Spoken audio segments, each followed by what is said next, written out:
Good greetings, everybody. Rusty Dog here. Welcome to Microsoft Flight Simulator. Yeah. You guys ever heard of the phrase jumping in at the deep end? Well, that's what I'm going to do today.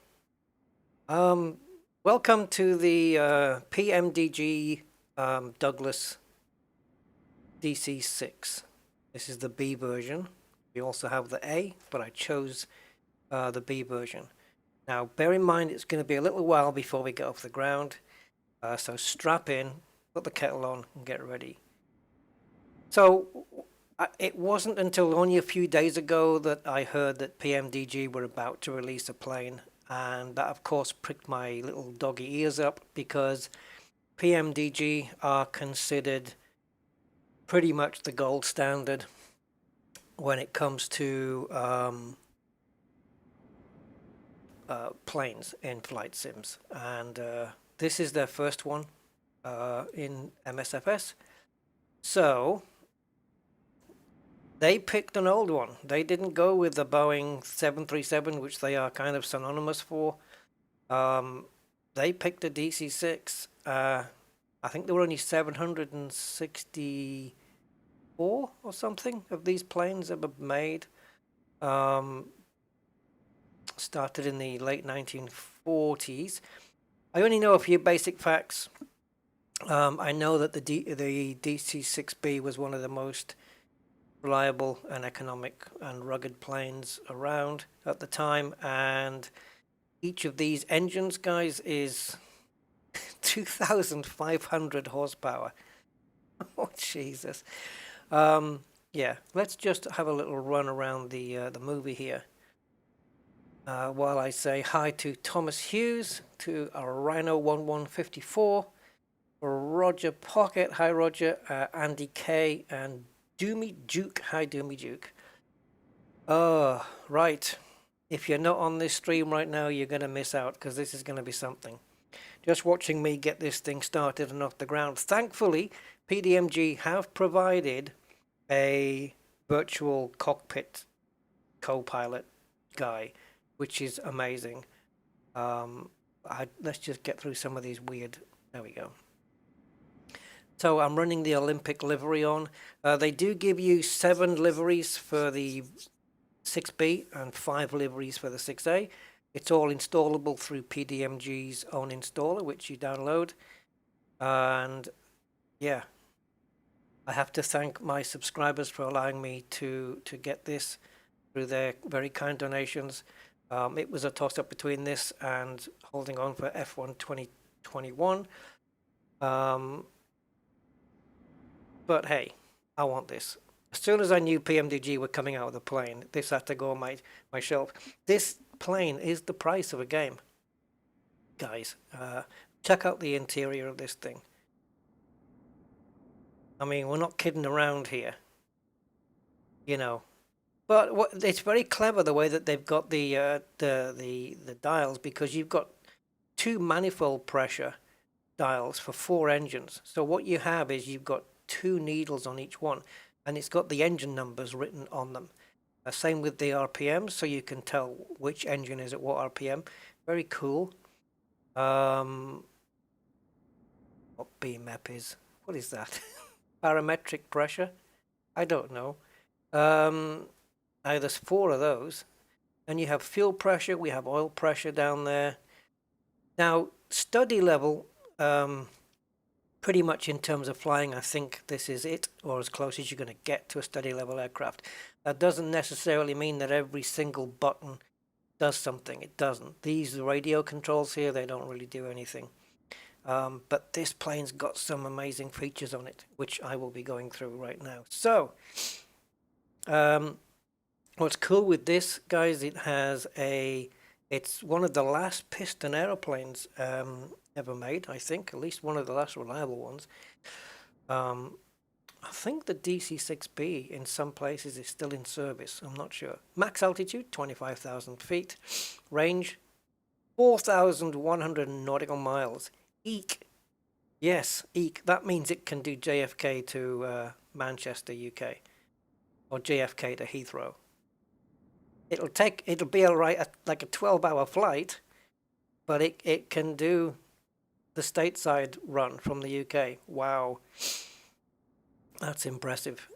So if we go back and we go to the welcome screen, I may have it set up if it's remembered the fuel. Yeah, so there we go. I just plotted a route there just for a bit of fun, and as you can see, it will do it.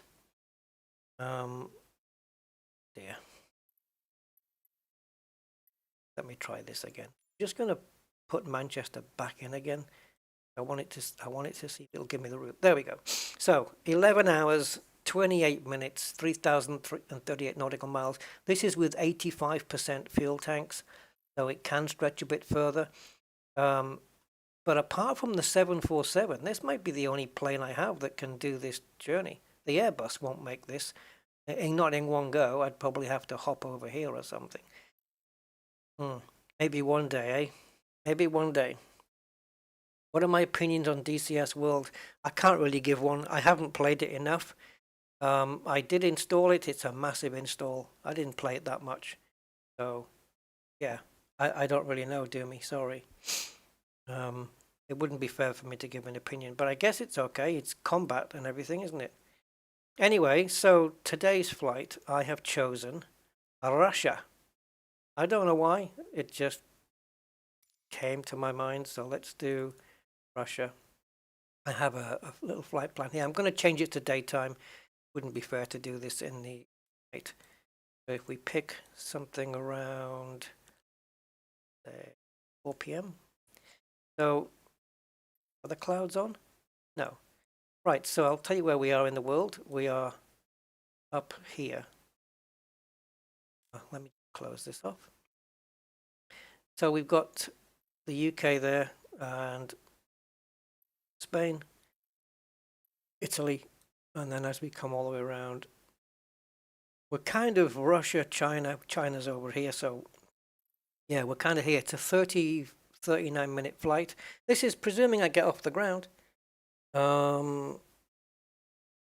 Yeah, this is presuming I get off the ground. So let's see.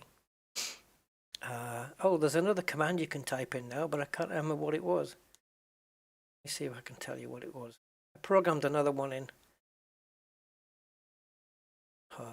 Hold on. I'm talking about the Streamlabs bot now. You can try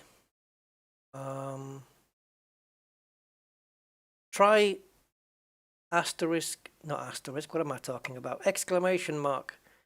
Exclamation mark game. See if that works. It should tell you what I'm currently playing. I don't know. You can try it. So we're going to do this. We're going to use high altitude airways. And I don't know if it'll work, Thomas. We're in the testing phase. Might take a few seconds to get back at you.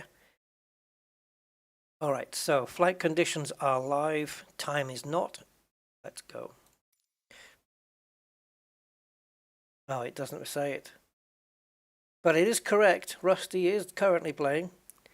It hasn't put the game up there. I don't know. I'm sure I've got it set up correctly. Channel.game. Yep. Oh well. Can't have everything. Oh. Now, PMDG have got a selection of videos on how to fly this thing. I haven't been through them. I only got the plane a few hours ago, and this is my first go.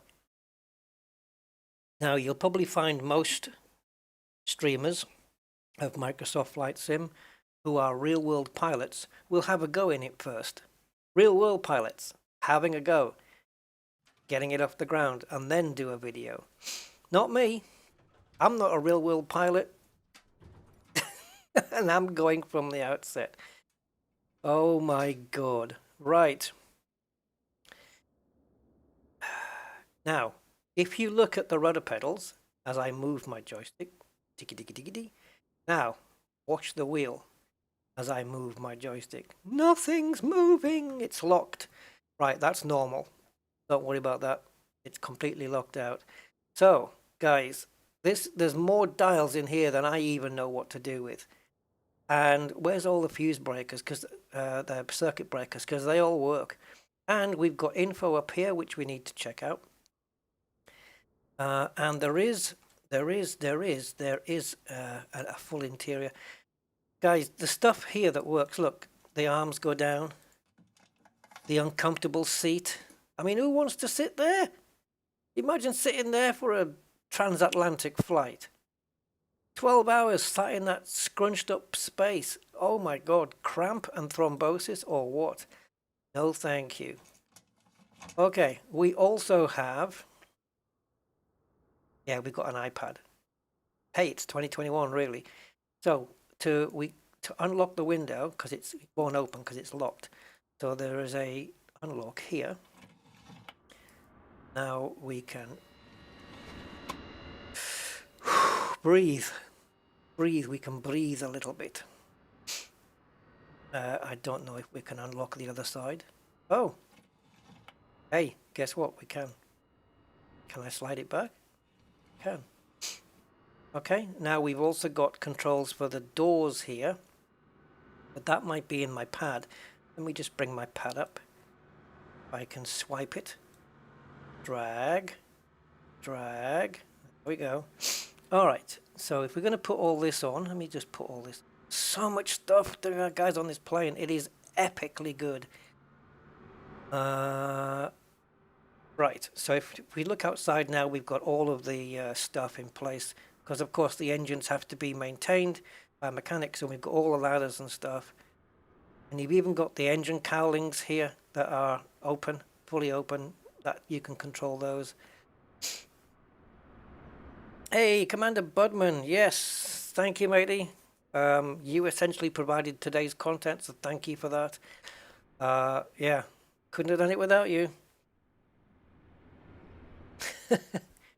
This is amazing. I think I want to, you know what, it's such a nice plane, guys. I want to change the weather because I want it to be seen in clearer skies. Let's put some few clouds on there. There we go.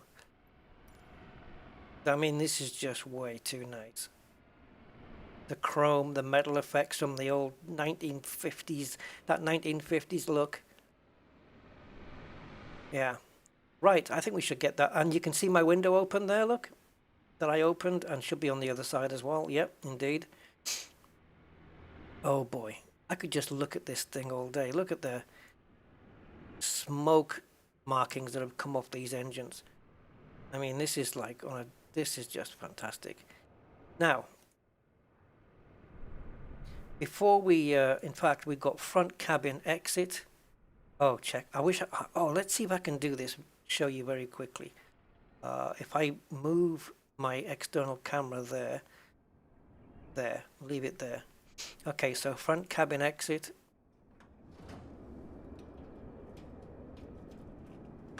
That's all it does, just the door. And if you look back here, you'll see it's now open. This is a cool bit.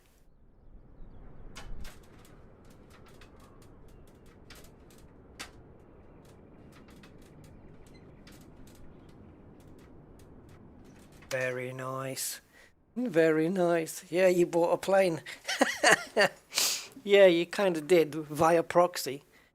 So yeah, this is how we board the passengers. Those old rickety stairs. Cargo hold, main cabin exit, and main cabin stairs. Let's get them all open. Why not?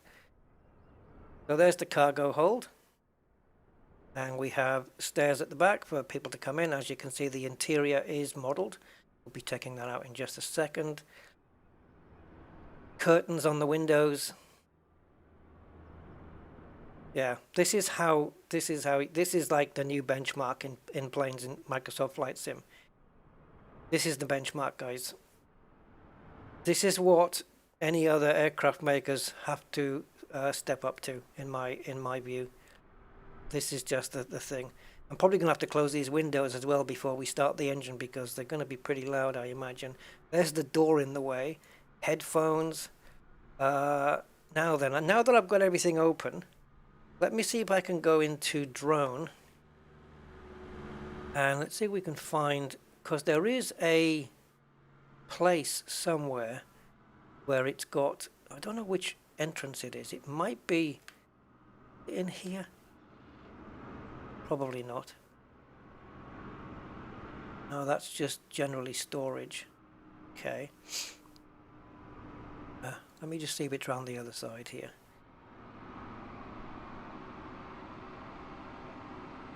Go in this side. I might be on the other side actually, to be fair. So we're going in. Business class at the back, of course, because that's where the engines are not. So it's quieter back here, so the business class will be at the back. Imagine sitting in these seats for 12 hours. Now, obviously some of the textures are not as high res here, but to be fair, they don't really need to be. Okay, Budman, yes, I'll have fun, man. Thank you very much, sir. I will indeed. This planes looks, it's gonna give me some fun. So yeah, we can go all the way down. Oops. There is a way to slow this drone down, but I can't remember what buttons I assigned to do it. So let's just try and make the best of it. And I think this is your economy class, sitting right on the engines. Probably not. Imagine that view. I'd be scared that one of the propellers comes off and goes right through my window, takes my head off. Yeah. Right, let's get out. And it must be round the other way. Yeah, and look at the size of the rudder on this thing. It is huge. Absolutely huge. So it's going to be very sensitive, I think. Right, let's see what happens when we go in this way. If I can line it up. Oh, come on, Rust. There we go. This is what I wanted. So we've got details that you would not normally see. Some radio stuff, I think. And it looks like what is that, oscilloscope or radar or something? Radar. Captain's hat, a couple of manuals, some Amazon Prime boxes. Probably not quite that. And then we're into the cockpit, of course. Oh, jeez. Let's look at this place. How epic is this plane? I mean, PMDG have just gone out of the park with this one. Yeah. All right. Let's get the pad. This iPad's going to come in very handy. It does have this, which is an automated flight. I don't know whether it's not engineer. ELP. He's your helper. He helps you fly the plane. Right, I'm trying to close. Oh, it won't let me close the front cabin because the stairs still need to come up. That makes sense. Have I done it? There we go. Now we can maybe close the door. There we go. Fantastic. Okay. Let's close all the cargo holes and everything else. Now, next thing. Lighting, guys. Lighting. It's a bright day, so what I'm going to do is just change the time and knock it down to where it's a little bit darker. Maybe like this. Oh, the sun's decided to just poke its head up. Okay, let's back of it. Alright, so it is twilight in Russia here. Got my torch on and don't remember how to turn it off, but anyway. So we can go for standard white lighting. Have I done that?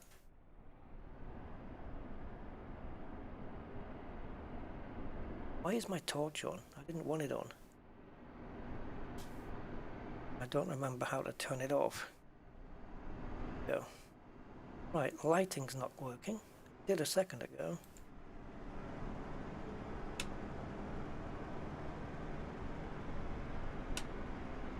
Maybe I need some power, guys. So what I can do is I'll temporarily put it in ready for start mode. Okay, now we probably got some power. We can get some light going. Right, so we have white lighting down here, but upstairs it is red, which is kind of cool. Which is probably what you'd find in the real world. Hey, Angry.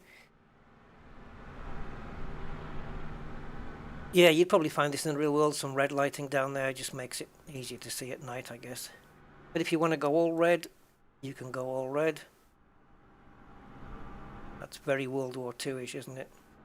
And then we have full flood, which is totally bright everywhere. Big floodlights.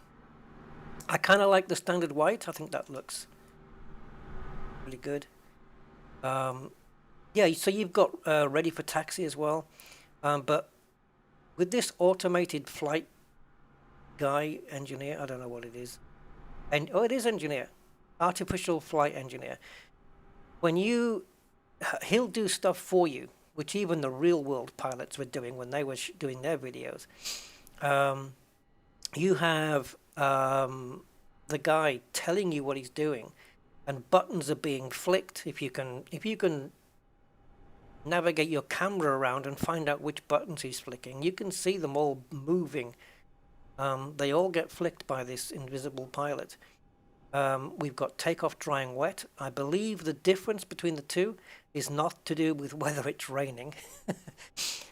Takeoff wet is that the engines are flooded with water as well on the takeoff to keep them cool, and therefore you can generate more power.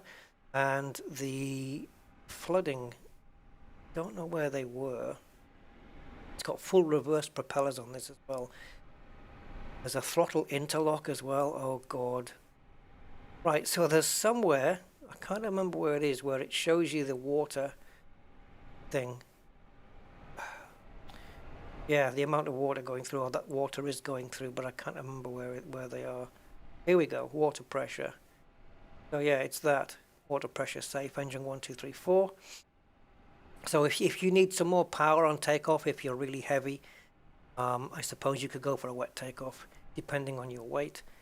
And then descent, where the pilot just puts everything. I think on this one, though, he even puts the flaps down, even though you'll maybe traveling a little bit too quick for the flaps to go down. Anyway, let's go through. So we've got the ramp manager, which we know we can just put all that. Got the cold and let's go back to cold and dark, because I am a sadist with this stuff.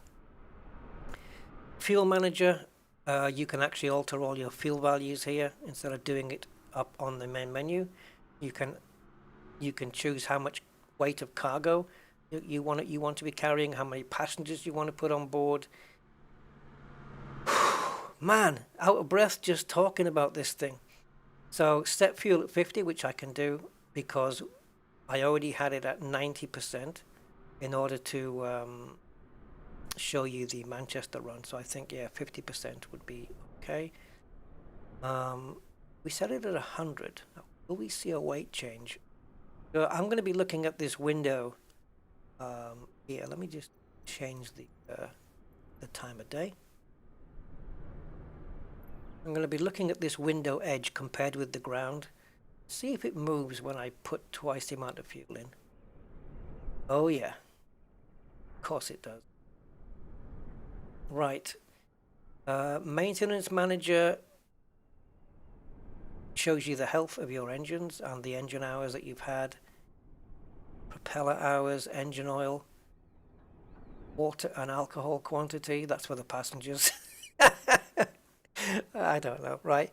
Auxiliary oil and anti-ice fluid. You can actually just top these up if you want to. Airframe hours. Right, the reason it says 0.9, even though I've not even started the engines yet, is this is counting my time sat on the runway here. Which, yeah, I don't know why. I don't think that's correct.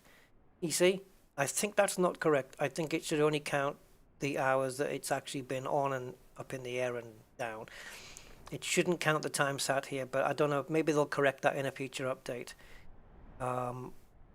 If I'm wrong on that, let me know. But I think I'm right in saying that should not be going up while you're on the ground, especially in a cold and dark environment. Now we have the engine stress visualizer. So you've got all these different ratings. Engines 1 to 4 tells you if it's too lean, excessive engine RPM, because you don't want to stress the engines out too much.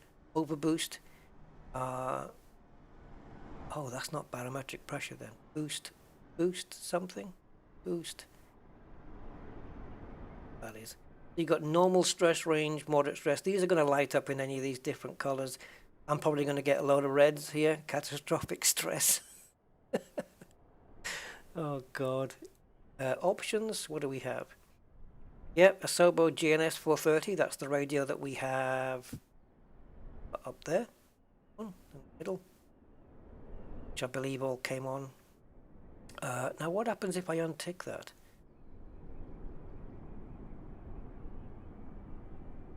Can I? Maybe I've got to enable this one. Okay, PDMG Bendix radios with no GPS. Oh wow, yeah, it has. It's changed it for the old type. That's old school. Now, because of the way this plane is set up, and because it has this guy, you can really fly this as casual or as hardcore as you want. If you keep this guy switched off and you want to do all of this yourself, best of luck to you. I'm not nowhere near that level yet, so I'm not going to be doing that. I'm going to be using this artificial flight engineer quite extensively. But I know some things I have to do manually, like before the engine start, he's going to start counting up numbers, 3, 6, 9, 12. When he gets to 12, I have to boost each engine. I think it's here with the engine start. I don't know if I know how to do this. Wow, look at those buttons. But I'm going to try. If I can't do it, I'll learn how to do it again. But let me see if I can find the dial. Let me just pop through. Look at this display here. This is the gust lock thing, which I've never heard of in my life. And you see that this lever down here is locking this lever. And if I unlock it, oops. Oh, I just have to pull. Okay, so now that's unlocked. Now I can move my thingamajiggery, my yoke. Now to lock it. Okay, there you go. So now that is locked and I cannot move it anymore. All perfectly normal. Oh God, right, so these buttons down here, these don't do anything. But these are just radio stuff, I think. But it just, the texturing, everything just looks so bloody good. Yeah, landing gear, then we've got these 4 mixture. You can set up, I think, in the bindings to have each one of these controlled separately, or at least 2 engines. Yeah, I think you can do it in 2s or probably 1s if you want to. If you've got the hardware as well, you can probably set them up separately. There's your flaps, landing gear, huge things for that. And then we have this tiny little lever here, which is the parking brake. Okay, what else do we have here? Okay, so up here we have, if I can get over to it, all of the, based on your weights, the weight of the plane, your V1 speed, your V2, full flaps. These are all the speeds you should be doing at certain flapages. There's a new word. Scelevra, just bought this. You mean the plane or the sim? If you mean, yeah, both. Yes. PMDG worth the money? Yeah. Yes, definitely. I mean, I haven't even started the plane yet, but yes. Worth the money. It's priced at $55, which is around £40, which sounds like a lot, but when you think of the work that's gone into this, plus the fact that, you know, PMDG's planes have been more expensive than this, I guess people probably expected it to be a little bit more. But right now it's priced at 55 down. It's got a since they've just launched it, it's got a small discount on there. So it's instead of instead of $59, it's 55, $54.99 to be exact. And yeah, so it's got a little bit of a, so I just had to grab it.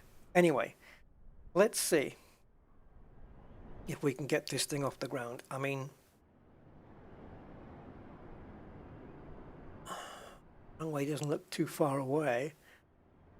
Now, the pushback thing, well, this plane has a reverse gear. It can reverse itself. It's going to be fun getting that going. But you can do it. What you do is you can put a reverse thing in. You can reverse lock it. I think it's this, is it? Right, reverse pitch selector, and then you start throttling, and it will go backwards. Oh God, this is scary, guys. This is scary for me. So, before start, I want the guy to do it all. Cockpit pre-flight. He's pressing stuff, but I don't know what are you pressing? There's a button going. There you go. You can see buttons moving.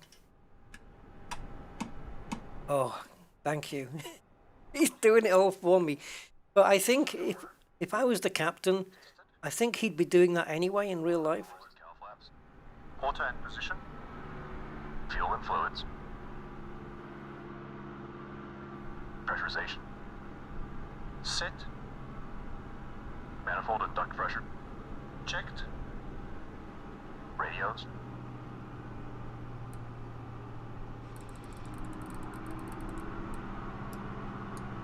Checked.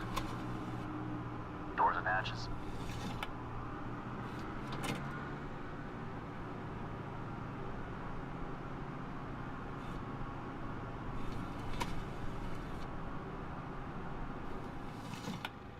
Closed.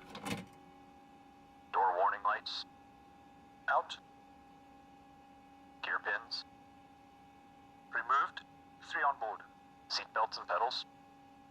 Adjusted. Throttles. Oh, he's taken all that away, look. Set to Yeah, he took all the ground stuff away. forward and 3.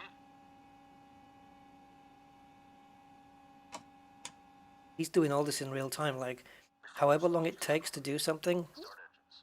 there's a pause there for that. Did it? Did he say it was done? Should have listened a bit more.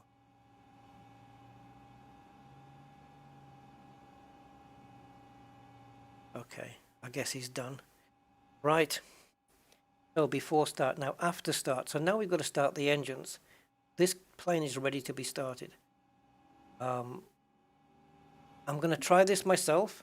I will fail, but I will try. Need to pick up the right panel first, guys. So. Now, I don't quite know the order to do this. Engine-wise, I think it's 3... Is it 3241 or 3142? Wait, so, I don't know. So, booster pump, oh, it's on 3 right now. That's already set down, is that right? Yeah, it's on low. I put it to high.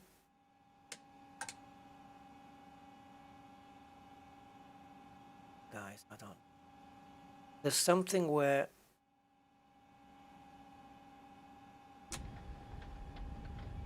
Three. 6. When he says 12... 12.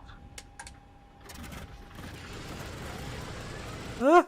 Have I done it? I did it! I started an engine up. And the way the propeller moves, guys, is just amazing. The 3D look from the side, and the... I'll tell you something. It has a thing where you... Well, firstly, you can see that the panel here is vibrating at a different rate than maybe the chassis is going to vibrate. But not only that, when you hit a certain RPM, there's a resonance, and it shakes the whole dashboard. Let me see if we can find this. I may need to power more engines on. You see that? There's just at certain revs. Let me knock it back a bit.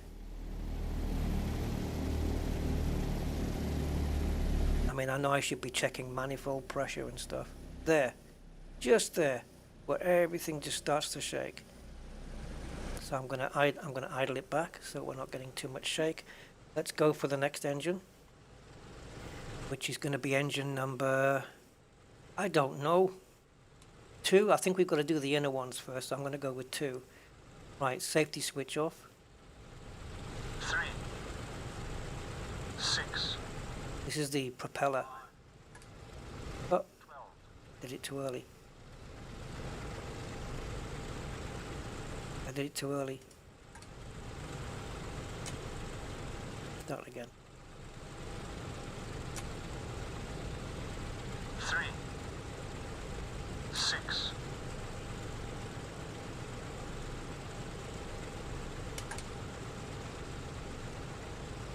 You only counted 6 that time. I've messed it up. Ah! I messed it up, guys.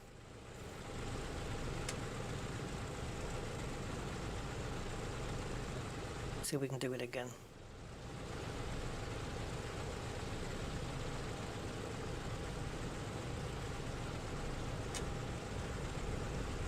Three, 6, Please say 9. 9, 12, Oh, please. Why? Why are you not going?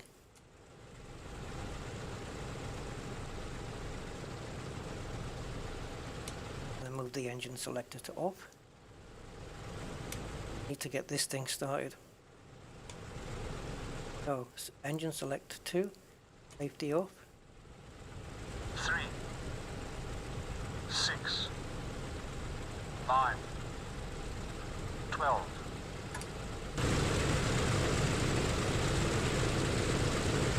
Ah, damn it.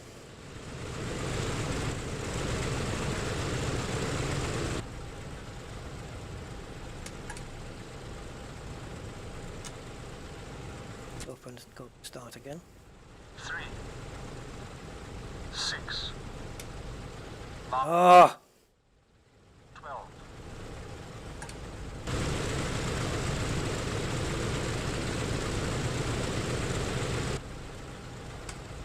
Okay. Call this an aborted start then.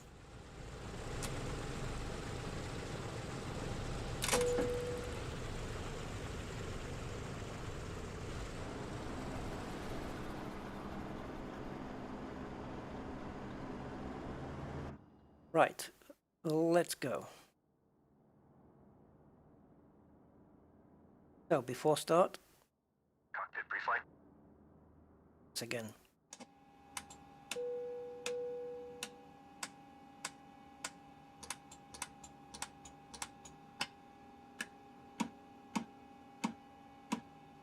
Completed. Voice recorder. Gotta go for the challenge guy from Fortnite. Yeah, Magneto. I know, but I got the third engine started, so the same procedure should be for the rest. And besides, the virtual engineer is doing Sit. some of it. Manifold and duct pressure. So I'm gonna try it myself. Radios.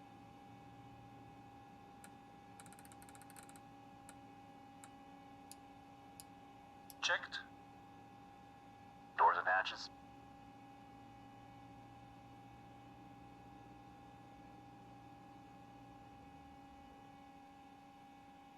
Oh yeah, this.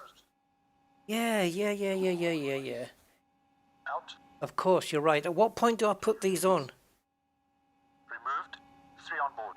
Seat belts and pedals. Yeah, it's this first, right? This, the magneto. Obviously, select the engine, then magneto, Sit to idle. start, wait for the count, and then start the booster. 1 and 3. Gotcha. Yep, thank you, Scalevra. I was missing a step there. 4-star checks complete. There you go. Start engines.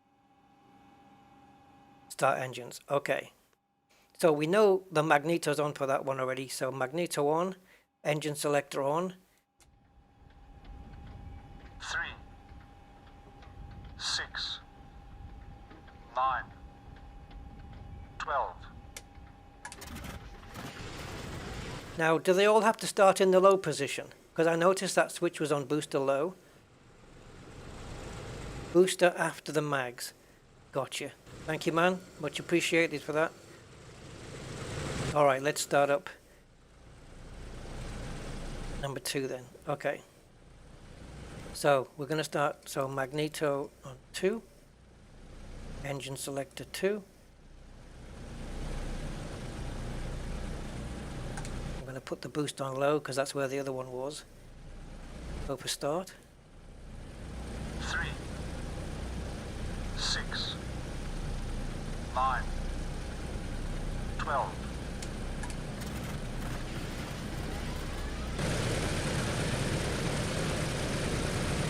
Where'd that okay, so I'm missing fuel. Right, now where are that? Because where do I go for that?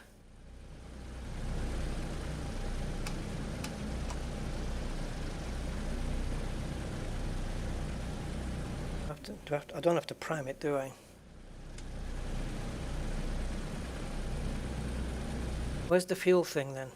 Because I see main fuel booster pumps and alternative fuel booster pumps, but are there any more buttons here? Down. What, down, down? Like down, like down, down here, like down?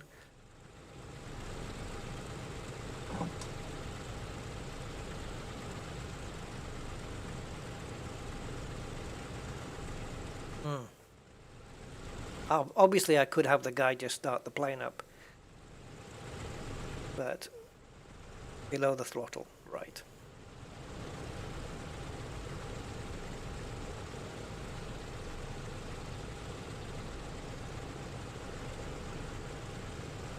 Is it any of these?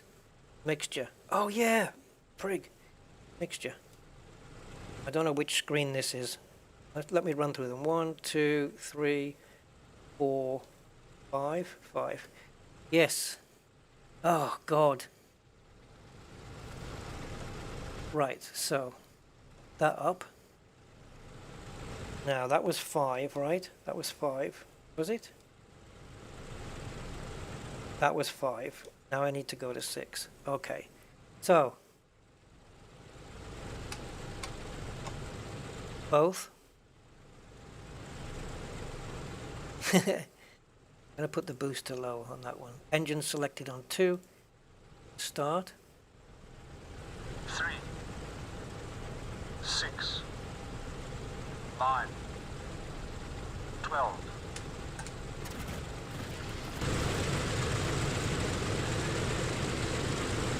Is 3 going out?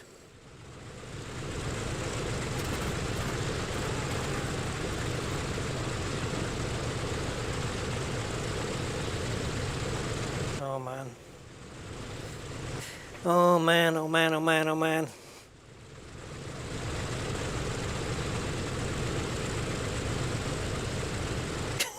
It didn't start.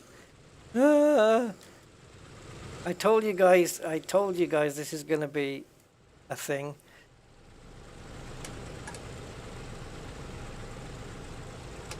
Put that back to the off position. What did I do wrong?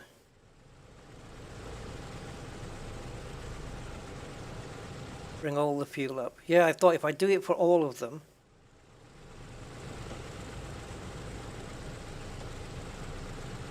Oh, it takes a couple of goes. This one. What's this one? Mixture lock. Do I do that one? Locked. Oh, okay. That just locks all of them, I guess.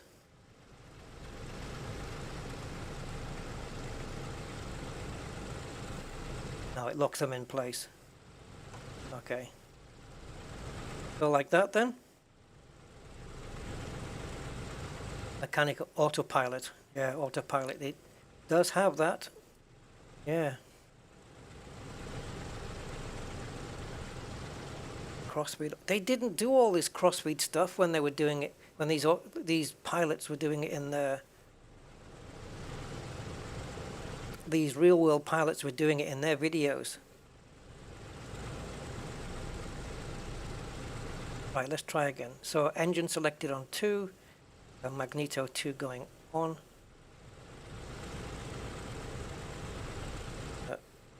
Start. And 6, 9, 12.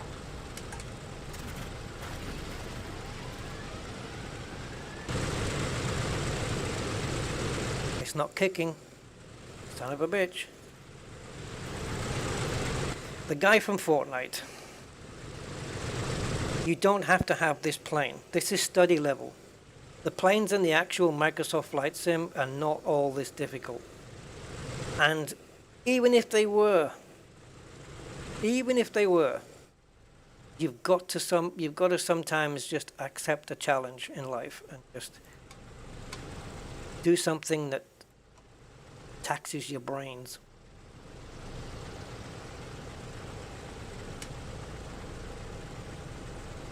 What am I doing wrong here? I'm going to get this guy to do it, I think. I wish I could get him to start just one engine rather than all of them. Because otherwise I feel like I'm copping out here.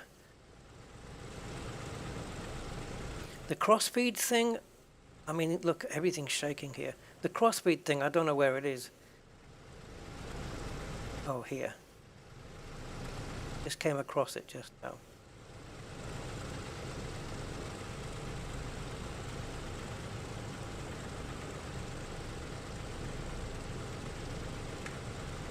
Resynchronize, that's cool. It just said crossfeed, I just saw it.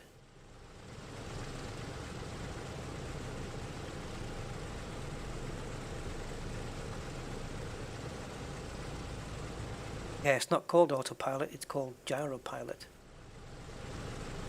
Should I maybe add a bit more, you know, oomph?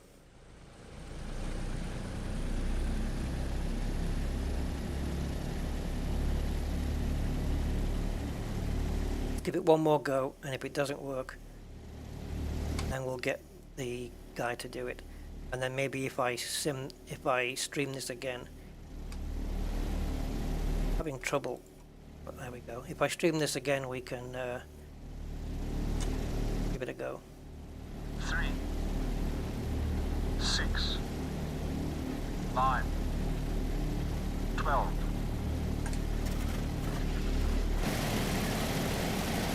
Nope.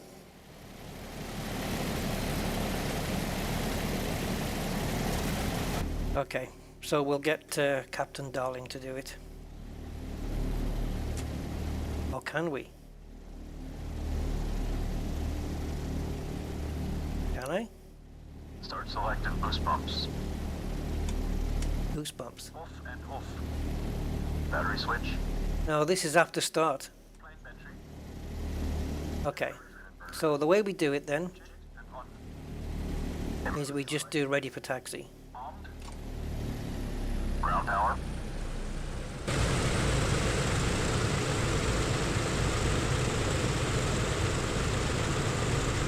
I'm just gonna, yeah, let's forget this. Let's go to cold dark. And just do ready for taxi. I'm hoping that's gonna start the plane.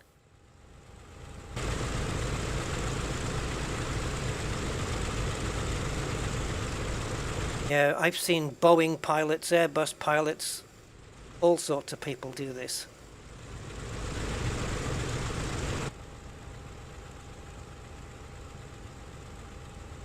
Is this supposed to be ready for taxi? Because it certainly doesn't look like it to me.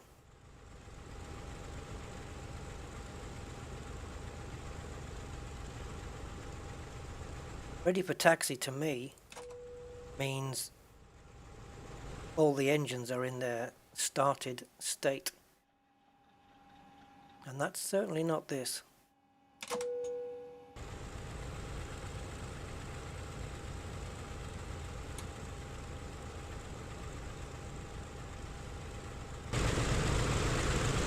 Can't really do it on one engine, can I?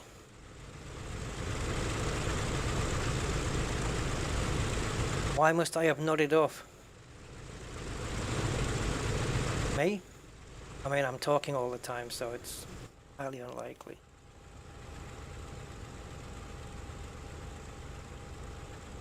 Well, guys, I don't know what the hell to do here. Alright. The only thing I can do, go to ready for start.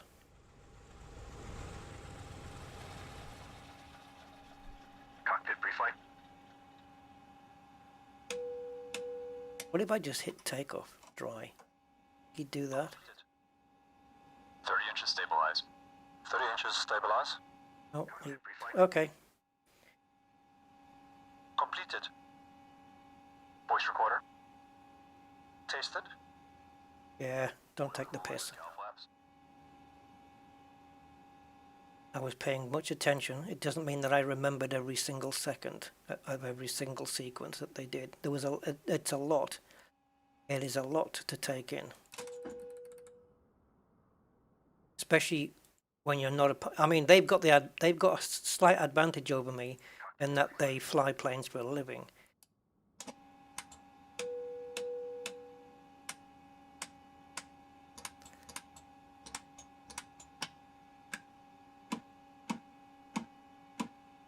Completed. Voice recorder. Tasted. I'm just watching what happens to all the levers here. Auto and position. Fuel and fluids. Checked. Pressurization. Set. We will fly it, don't worry about that. We'll definitely fly it. Radios.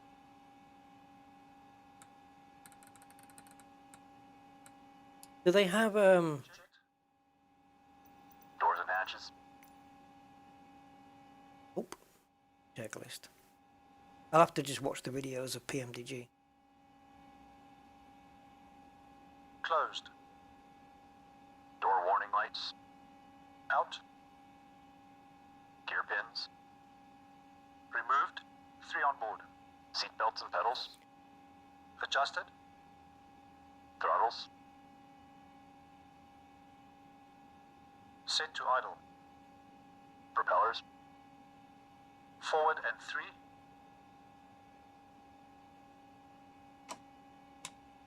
There we go. Before start checks complete. Start engines. Alright, so what he's done here then, we've got this, engine 3 is going to get started first, and he's put this up auto rich. Okay, that's fine, auto rich. No crossfeed stuff going on here. Okay, auto rich, fine. Let me just double check what's going on down here. Control 5. So that's up to auto rich. That's the only thing here. There's nothing altered here. And then up here we have the magneto on, the engine selector on, the pump or the booster, whatever you want to call it, is on low. That's pretty much it.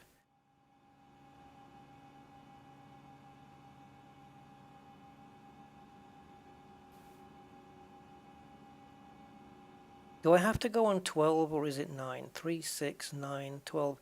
It's the counting of the rotation of the propellers, isn't it? 3, 6, 9. Maybe I should go on 9. I thought it was 12, but I might be wrong. I'm going to go on 9. Right, so magneto on for 2, engine selector 2.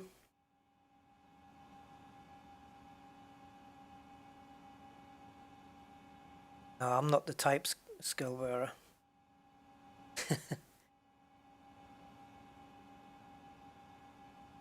Okay, so start.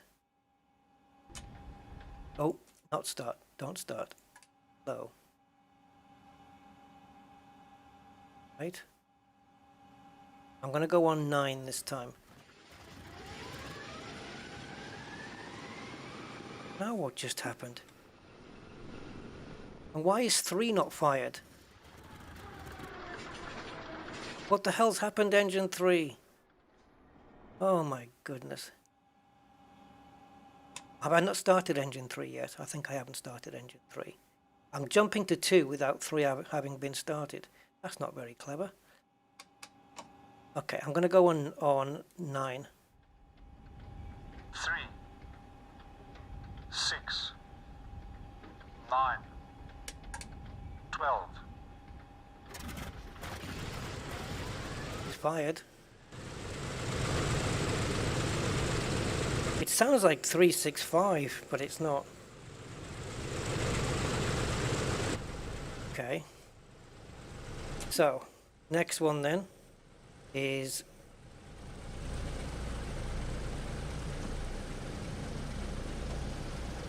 there. I'm going to do it one at a time, because why not? So that one, select low boost, select engine 2, magnetos to both, start. 3, 6, 9. Oh, you twat.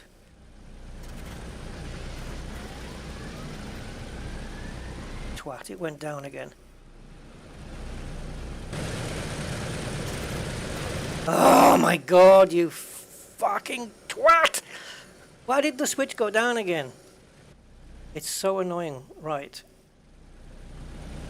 Something's not happening here. So that was in off. Try this again. Right, so. Go. Both. Start. 3, 6, 9, 12. I think it is 12 you're supposed to go on. Are we going? Oh, it's got to be fuel. It has to be fuel. But again, in the videos, the guys didn't do this. They went engine 3, then they moved to engine 2, then to 4, then to 1, and they just did one after the other like this. They weren't pissing about with fuel or anything like that. There was none of that stuff. None of it.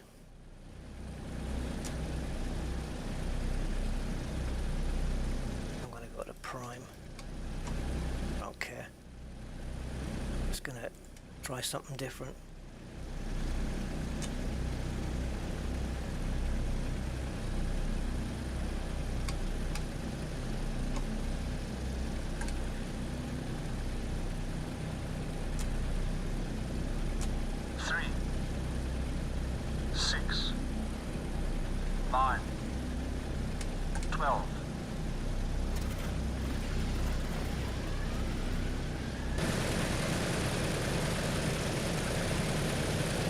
Now priming it doesn't work. This is what happens then when you jump in at the deep end. Frig. I'm just going to have to do a full runway start, guys, instead. I'm missing a step, and I don't know what the hell it is, but I'm missing a step from somewhere.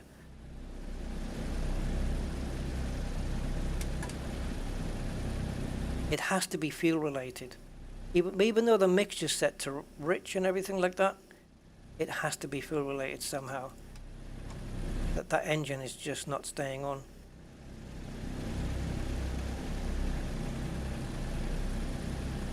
I'm sure you do the inner engines first and then the outer ones. Not that it makes a damn difference.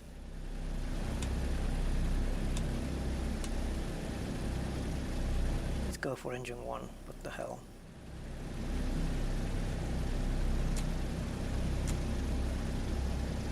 Three, 6, 9, 12.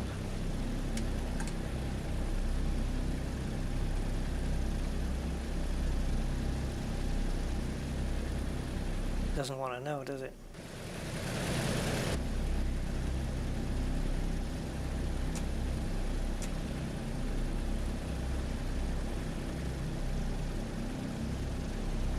Yeah, and I'm not going to bother with the other engines. I've spent long enough on this crap.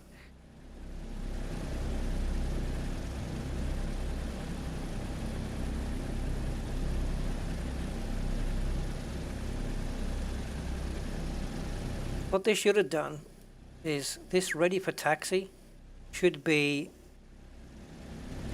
everything started up, where the plane is started up for you. That's what it should be. I don't know why that's not the case.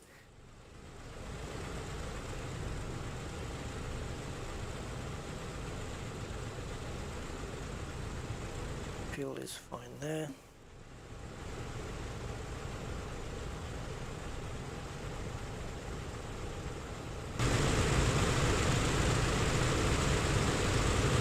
Aha, aha, aha. Okay. Having an Alan Partridge moment there.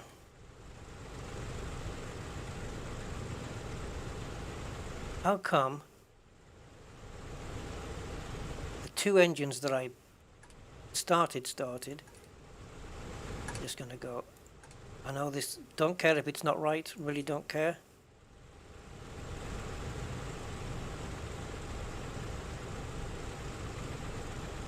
I'm trying to trick this thing into starting all the engines. Because these are the two I messed with, but it still managed to start it. And I don't know why. Unless it just took a while. Maybe it just took a while. Engine 3 kicked in like nobody's business.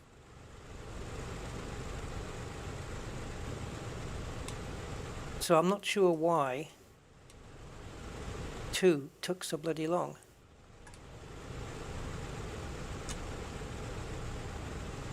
Is he gonna count? 3, 6,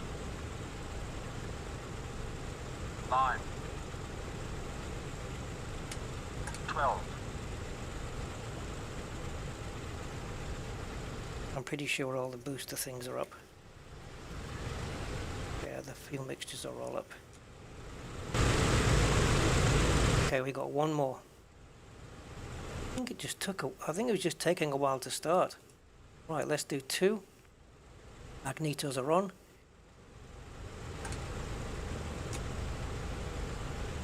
Come on, baby. 3, I have to refill the fuel tank in a second. 6, 9, Magnetos are all on.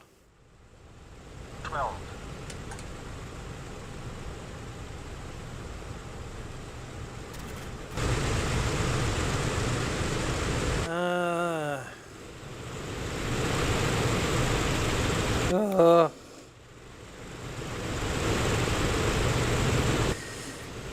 Okay, looks like we're flying on 3 engines today then, guys.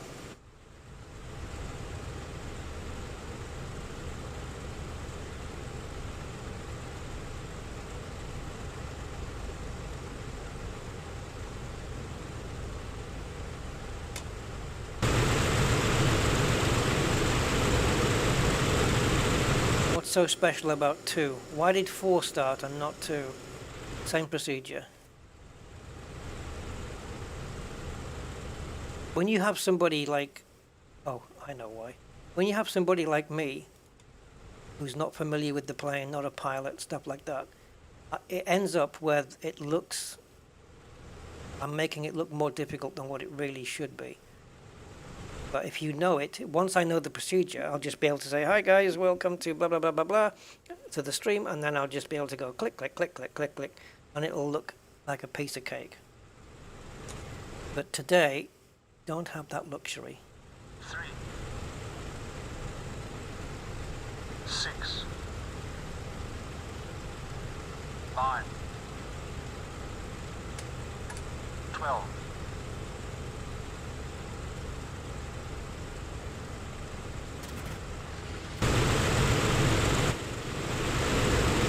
Please stay running.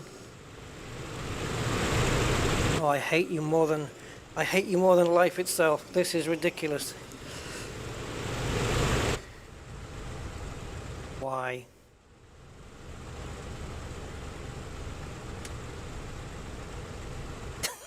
This is so friggin' annoying. Why did 4 start? What was so special about 4? 6, 9, 12.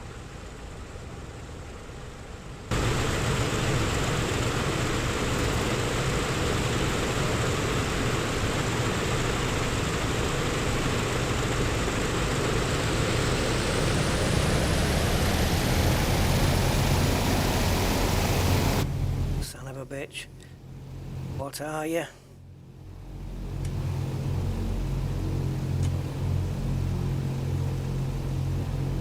Three, 6, 9, 12.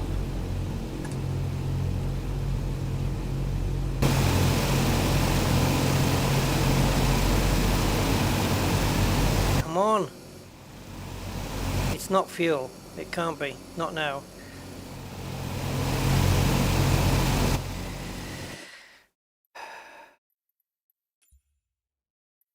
Well, I'm sorry I couldn't start the plane.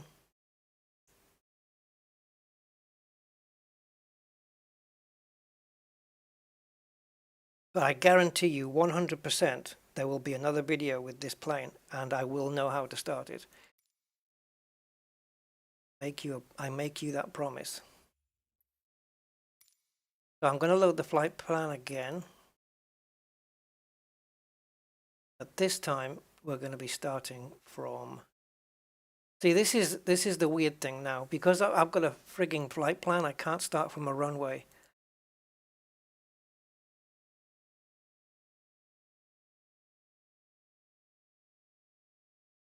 See, it's kind of set in stone now, you see.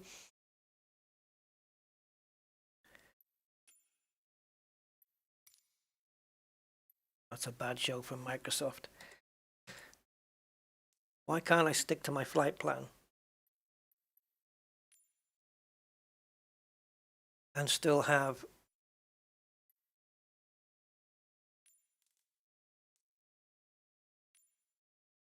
like that. That's what I wanted.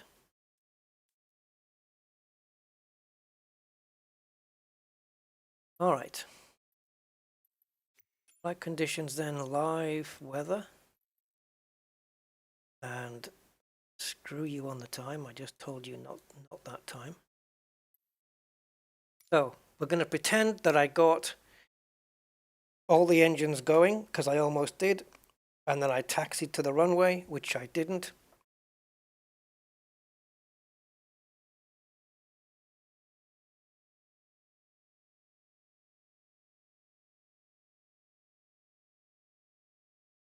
And I know when it comes to takeoff with this thing, you have to do a very shallow takeoff.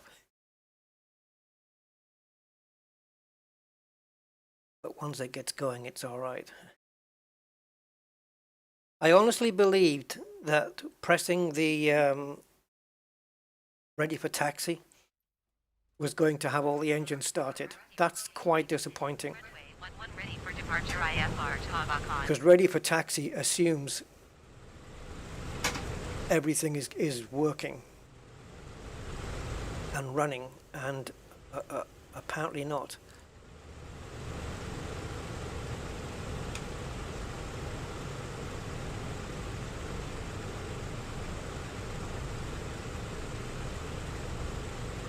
All right, now I don't know if I'm sitting too high, sitting too low, I have no idea.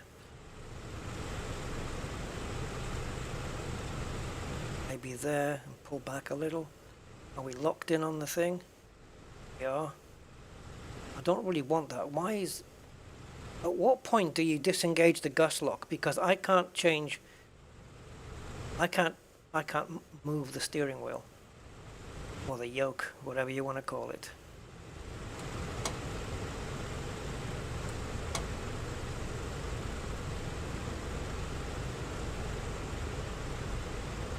Well, I want it disengaged because I kind of want some control here if I'm going to take off. All right. May the Lord have mercy. Okay, I don't have to do anything. No commands here to be issued.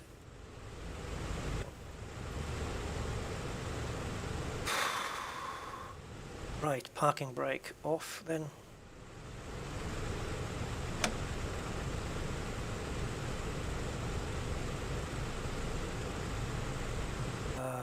I wanted to show you the friggin' reverse. The fact that you could put that down and just reverse the plane on its own. I really want to show you guys that, but in the next video, that will happen. It looks like we're pointing to the right. Weird. But it does look like the nose is pointing to the right. Like maybe that's just my perspective here.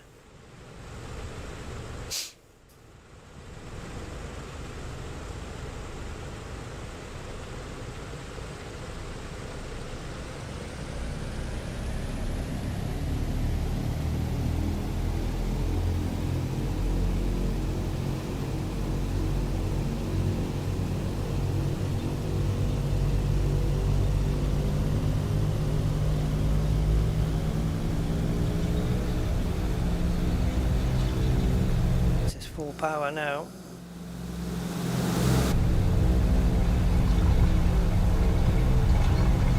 Feels stable at the moment. It does feel very stable, very smooth.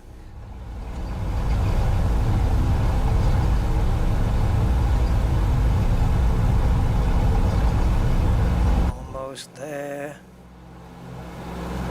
Here we go. Nice and easy. Positive rate of climb.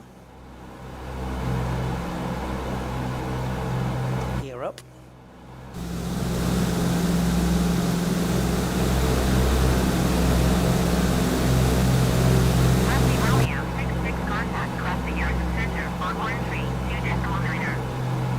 She's not going to leave me alone now, is she? 132.9er, Rusty Romeo 66. Up. Feels like a big plane though. Okay, now what's that? Okay, it's gone off. Thanks. I wondered what that light was, but it's gone off, so I'm happy. Now this thing has got some serious speed on it once it gets going. It really has. Manifold pressures look good on all four engines from what I can see. They all look about the same. I know there's certain tolerances you want to keep the RPMs to and stuff like that, but I need to find out what they are. I'm going to go through the PMDG videos before I do this again.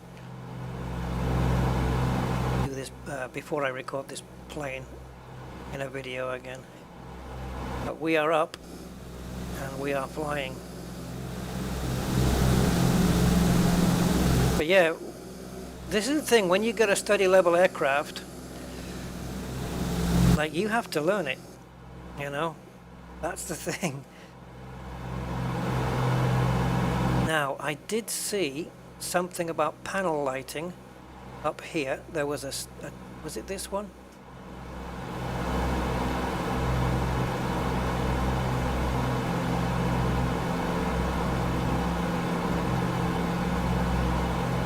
Oh my God, come on.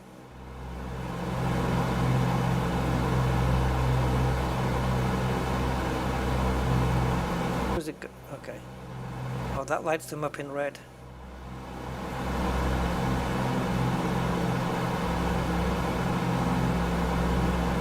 Only if it'll let me open the window. Oh God, it's not letting me do it. I can't unlock the window. But he gets sucked out then. It does feel like a big heavy plane. It really does.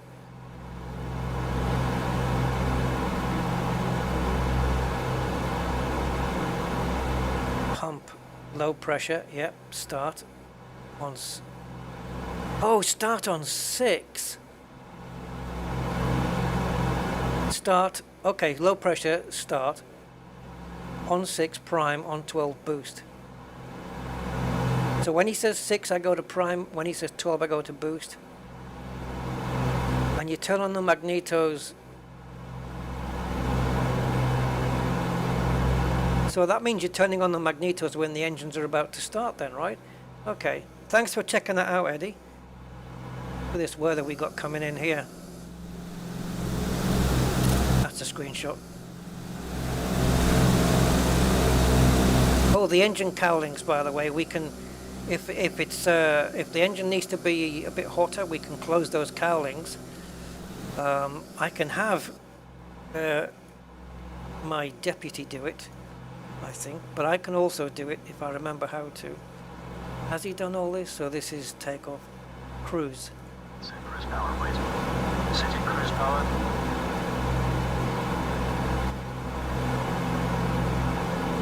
I don't know if he's going to adjust the engine cowlings. There's the engine power dropping. He's doing all that stuff. And the engine cowlings, I don't know if they're going to be changed.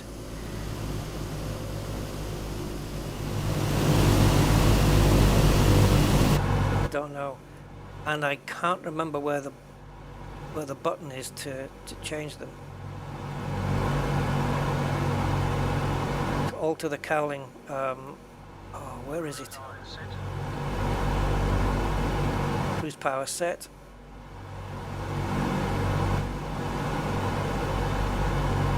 Can't remember where the engine cowlings were.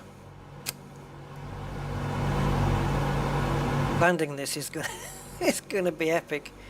Cruise checks are complete. Right, visibility is nothing.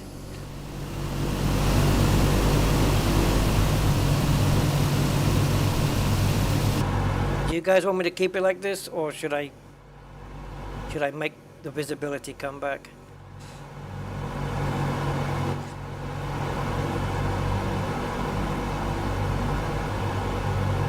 Yeah, the engine cowling. There's a thing where you can, like even in autopilot, you can move this, and it banks the plane and turns the plane to the correct course or whatever you want to be. But there's a selection of buttons somewhere that do the cowling, up and closing and thing-meing.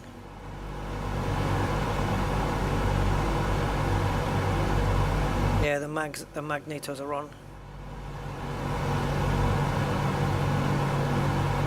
Yeah, externals are nice, man. Let's see if we've got any nice. Maybe we can get above the clouds.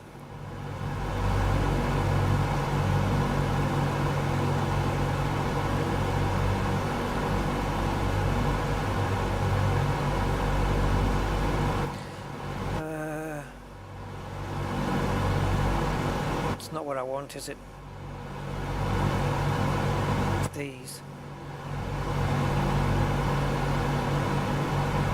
Oh, you can see the wing from the window. I thought you couldn't. Oh no, I'm thinking of a different plane. Yeah. You can't see the wings from the window in a Boeing 787 Dreamliner. Forget it. Doesn't matter how big of a neck you have. You will not be seeing anything.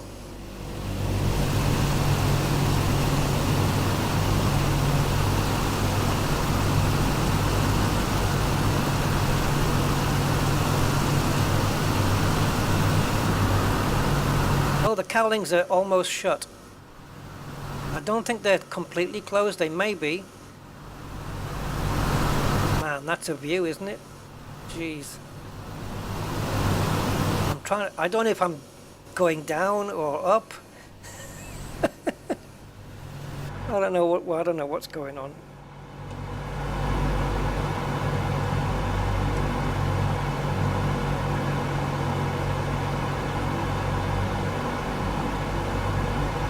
My altitude is, I'm getting some ice on. Did I put the, oh no, pitot heat and stuff. Where's all that stuff? Ah, cowl flaps, there you go. So they're not quite closed, but if I open engine 1,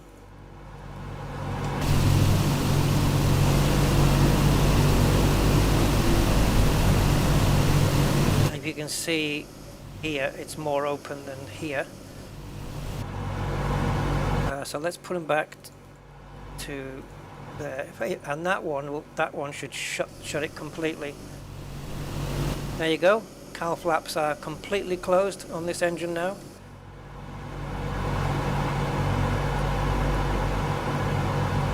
But we need them a little bit open apparently.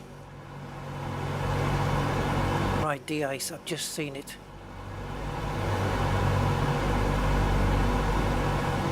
Didn't I?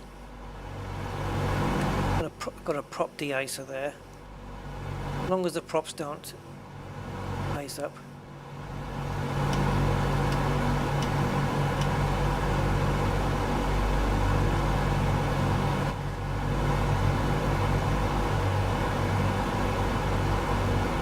Oh, there's another heater up the top there as well, look. Pitot and scoop heater. There you go, there's the ampage going up.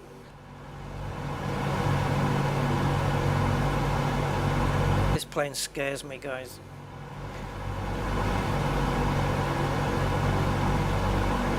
Valley Killer Dude, you should play Kerbal Space Program. What, right now? Right this second? Why should I? I need a reason. I have played it before actually, but I didn't really get into it that much. But I think they're doing a Kerbal 2, right? I'm probably I'll wait for Kerbal 2 to come out and then we'll take a look at that maybe. How high are we anyway? What are we now? Coming up to 12,000, is it?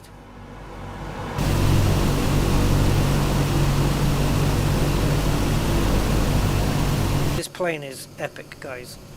Absolutely. SX DAD. There you go, there's a Father's Day ID number if we've ever had one. So, hands down, this is the best third-party plane in Microsoft Flight Sim at the moment. Running it up a close second for me right now is because it's the only two that I've got really, is the Spitfire, which is still being worked on. Spitfire is just fantastic. It sounds amazing. I would recommend both of those. I'd like to see a really good study level Boeing 737 though. And if anyone can pull that off, it's these guys, PMDG. Definitely. Right, let's take a look. I mean, because they've got a Boeing 737 for oh, I'm a bit off course, but okay. They've got a Boeing 737 already for X-Plane, don't they? And didn't they do one? Yeah, Microsoft Flight Sim X, I think they did one.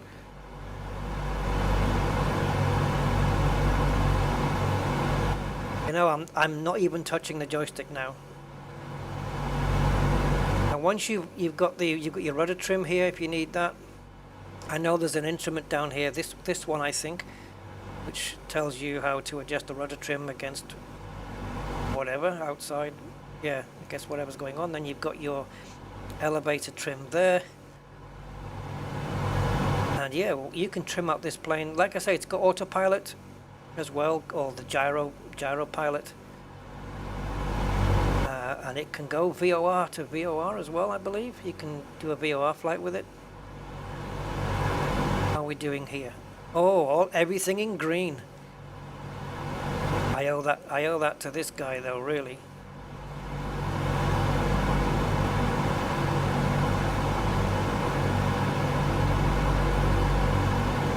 Yeah, they've done an absolutely spanking job with this. And yeah, it's $55, but it's $55 worth of plane every day. This is.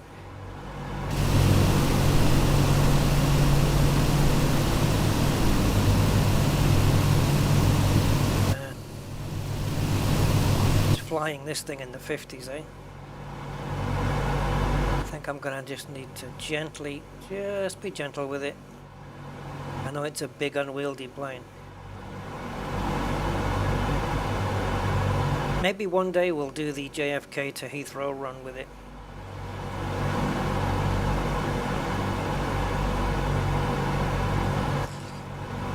Yeah, Kerbal is good, I know. I've not heard a bad thing said about Kerbal.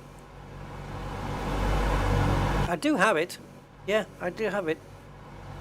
I'm not sure if it's still installed, but I think it's on my Steam. I think so.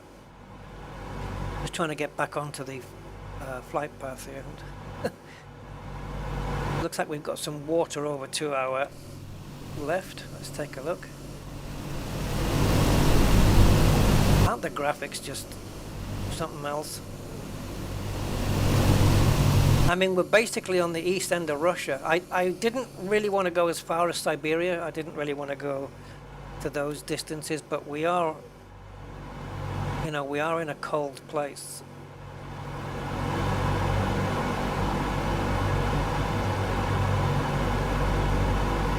I may have to buy a couple of these planes in my on-air virtual company and get some long flights on the go.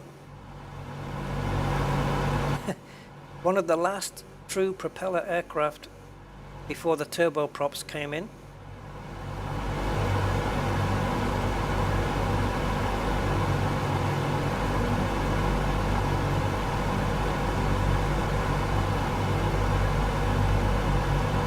Just noticed that my hashtags on this video are Elite Dangerous and Odyssey. I'll correct that.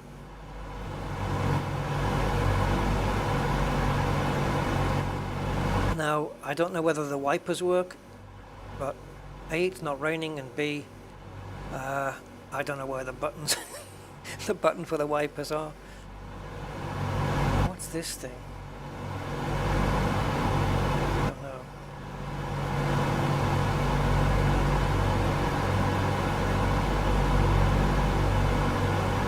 So I'm at 11,500 feet? No, 14. Oh my God, I'm still ascending. Let's try not to ascend too much more. Okay, that happens because that's me moving the pitch adjustment, the pitch trim on my throttle, and as soon as I move it, it goes to a very extreme. For example, if my pitch trim wheel is in the middle, as soon as I move it, it doesn't start in the middle. It starts somewhere at one of the extremes of the control until I move. A weird glitch it has. But I'm just going to try and get it settled. It should be turning this wheel down here. Yep, it is.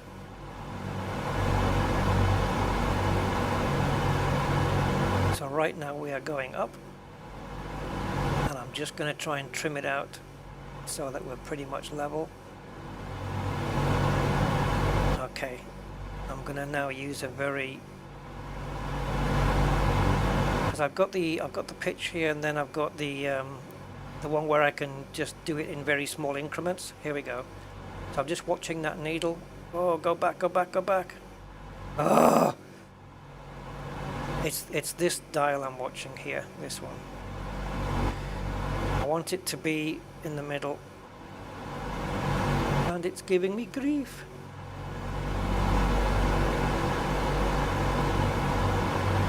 Okay, I've gone too far the other way again.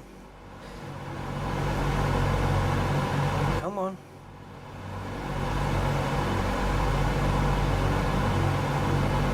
Don't know how far I've got to go either. Almost. Oh, almost on the zero. Come on. You know you can do it. Let me just pitch it up a little bit. See if it'll stay there.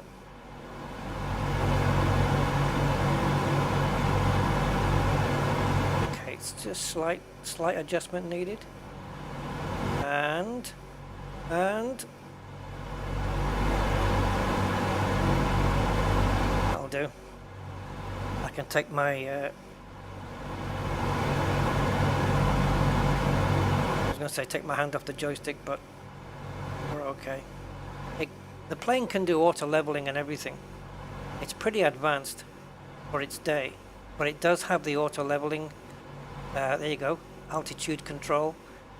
But I don't think just flicking that's gonna do it. I have to turn on the autopilot, and for that, oh, that's for the localizer. I don't want that, do I?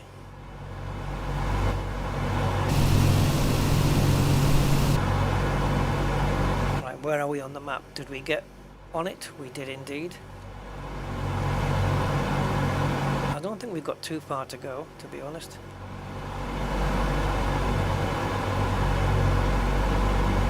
Man, that scenery looks amazing. I think this is my first time flying in Russia. I have no idea about the VOR. You know, it's one thing I do want to learn is how to do a VOR flight. In fact, that's probably the next thing on my list on things to learn about flying a plane. I need to know more about VOR and all that stuff. But yeah, this will do it. It's the autopilot will, you know, if you do a VOR flight plan, this plane will follow that. Let's see what we got here. Yeah, you've got gyro pilot, then you've got localizer and approach. It'll even set up the approach and everything. Amazingly advanced for its day. And these planes, guys, when they came out in the late 40s, early 50s, the price tag, they were around 230,000 pounds. Imagine that in today's money, though. Not too bad, just following needles. Right. Yeah, it is, yes. And I need to learn how to do things like, I think it's this one, isn't it? Is it this dial here? This one? I need to learn about VOR and how to pick up the glide slope. Things like that. I need to learn that. VOR and DME. Yep. Yes, I want to learn that for sure. And then you have to set your VOR frequencies into here and stuff like that. Yeah. There's some of these guys who are pilots, they say, okay, we're going to do a VOR flight today. And they, you know, sometimes they say it's a tutorial, but then they just talk so technical. And if you're a layman or an amateur, you have no chance. You have got no chance of picking up what they're talking about. They start talking initials and stuff, and yeah, you just get lost. I do anyway at my level. And it's a shame.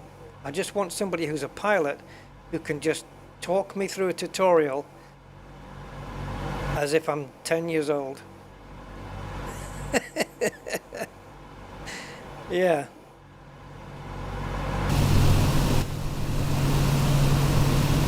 We're not really heading for that waypoint, are we? Got to be very careful on the rudder. Look. You see, look, just a tiny amount affects the plane big time, because the rudder is huge on the back of this tail. It's massive.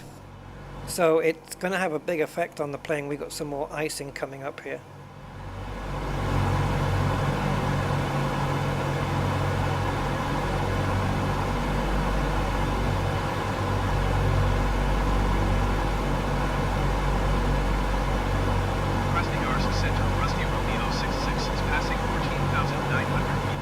Oh, descending 6,000? Is that what I'm supposed to be doing?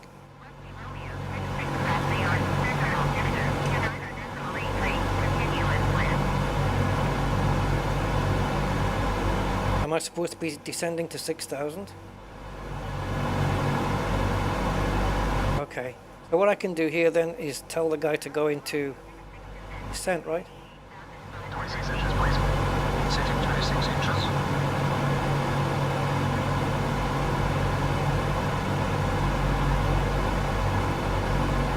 26 inches set. Descent checklist, please. you start putting flaps down or anything. Altimeters and flight instruments. Cross-check. Don't you touch that the flap lever. We're not even anywhere near ready yet. I think this is for final descent, to be honest though. I probably messed it up. Probably gone way too early there.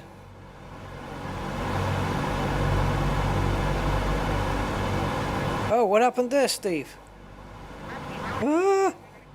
Hold on, let me see if I can fix you. Oh, sugar. Oh, Steve, what did you do? Did you do, sorry, matey. Did you do a load of, emotes? Hold on.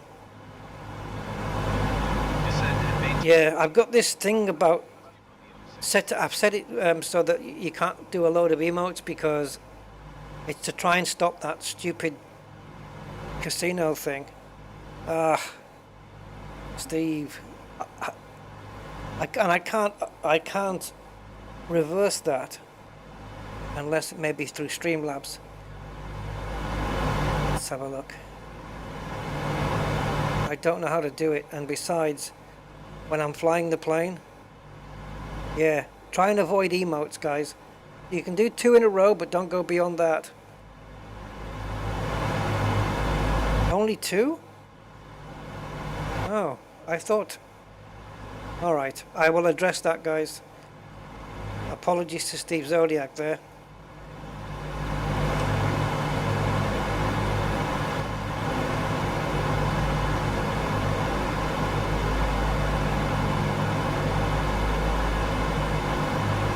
We got some serious ice going on here.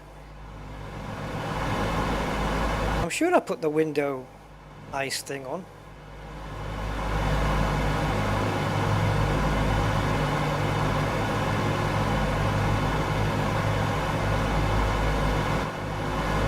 Ah, in range, okay. That's when I'm going in range of the airport, and then before landing, that's when he does the flaps. This woman, I don't need her in my ear. Rusty Romeo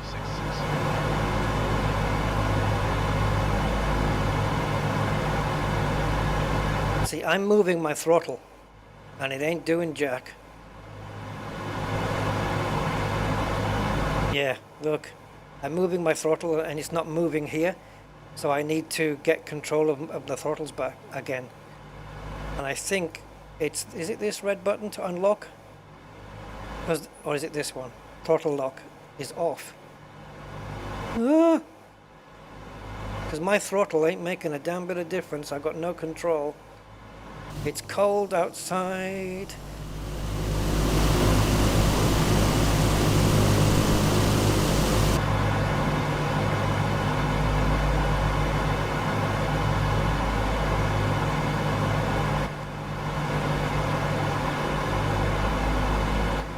I don't really want to descend too much more than this, but my speed is dropping off like crazy, isn't it? Oh no, it's got to go round again. I think we're good.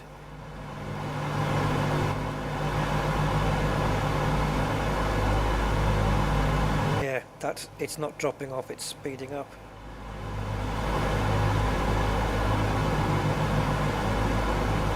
Oh, I don't know what the hell it's doing now.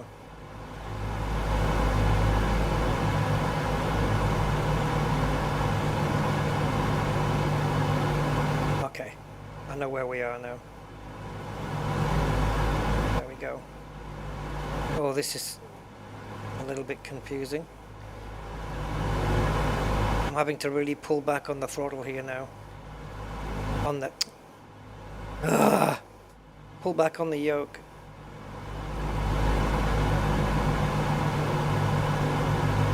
I should have stayed at cruise.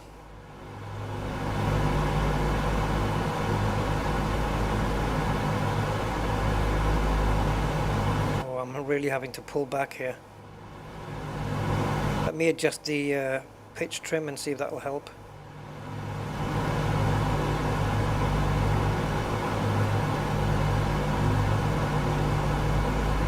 Hey Seb. Series X. Is that the Xbox thing? Heated windows flight engineer. I don't think he does those individual tasks, but it's somewhere up here. Here. Isn't it? Or we got deprop on the propellers.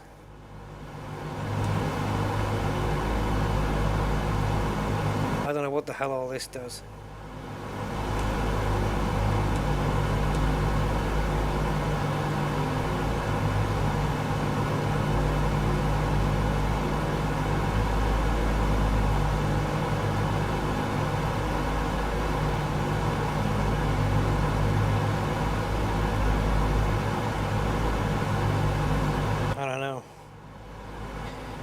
I don't know. Anti-icing fluid. Oh, my anti-icing fluid is empty. Great.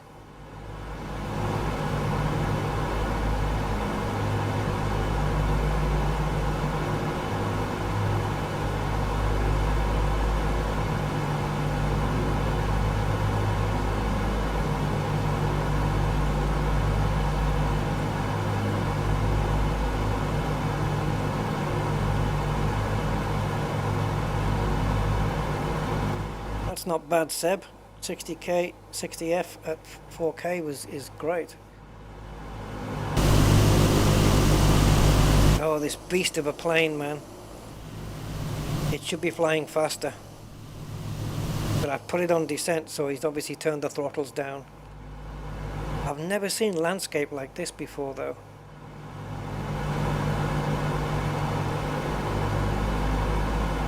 Okay, now that I've adjusted the pitch, it seems to be sitting quite nicely. I don't have to pull the throttle back. Oh God!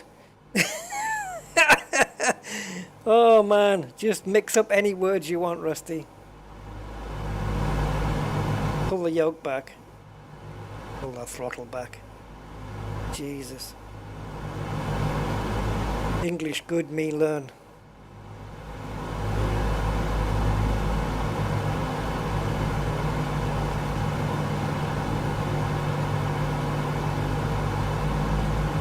All we need now is a little bit of rain.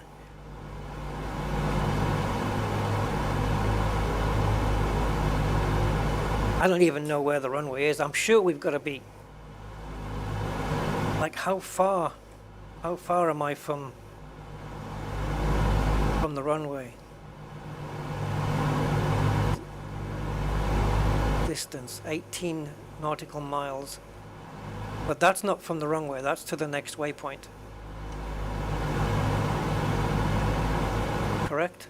I believe so. And this waypoint coming up is Kedra. So that should be confirmed on the map here.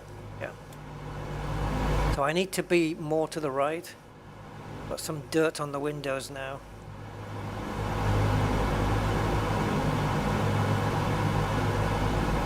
Wish you would let me open the window. None too safe, I would imagine. And I'm still working out how to backlight these instruments. There must be a way.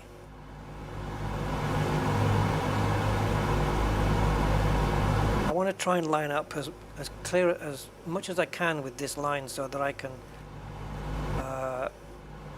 because when I get down to the runway, I think it's going to line me up because I don't have my typical... He just flicked a switch. I'm sure I heard a switch flick. Anyway, I don't have my landing gates on as I normally do. Is that rain or is that just dirt? Careful what you wish for, Rusty. And these, I guess these are just those twangy things that you use in your car boot, right?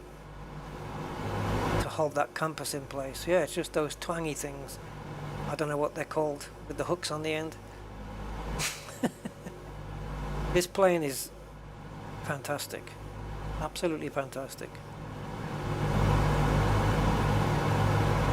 All this works. Heater, fuel and ignition selector. Heater, fuel, crossfeed. What will that do? Will that put me? I don't know. But anyway, we're not. I'm going to turn that off just in case something happens.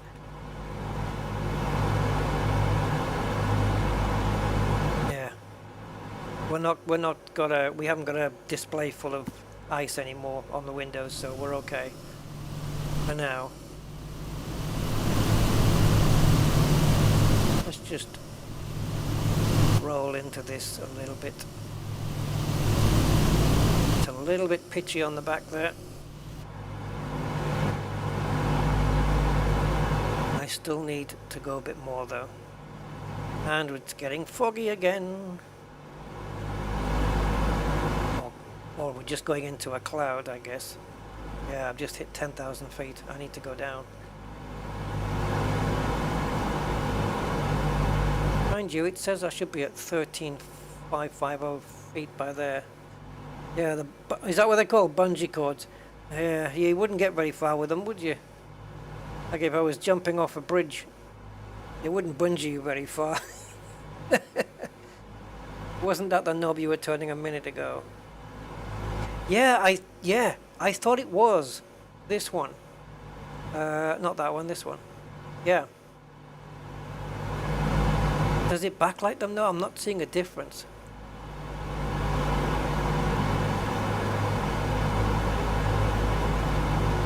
There you go.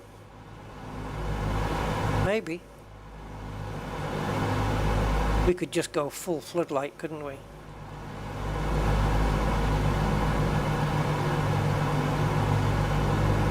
This is a wobbly flight. This is a... yeah. I'm certainly not flying this the way a professional pilot would do it. Checking this and checking that and making sure of this, and I'm clueless.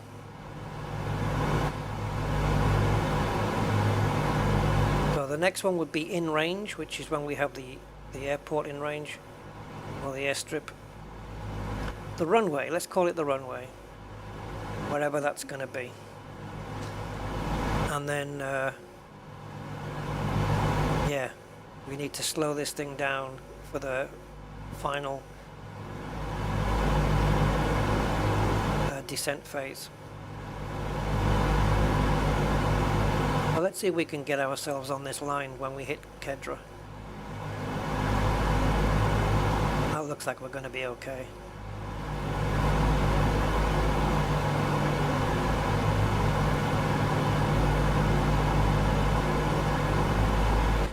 Well,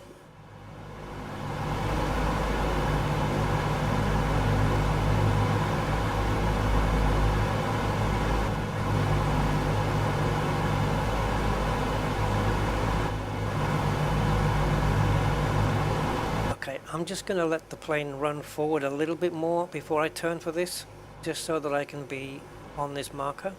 Celti is the next waypoint, that's where we're heading to now.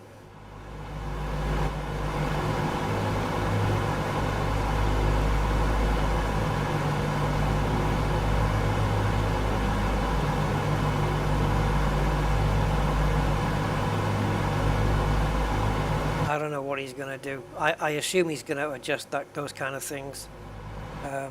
Skilvera, I hope so.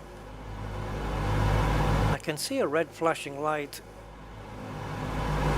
Oh, okay, it's gone now. I don't know what it was. Just down. Oh no, it's down here. See? Oh, my transponder. Okay. All right, fair enough. Right, so the bit that's turned red is the bit that we're on. I'm just going to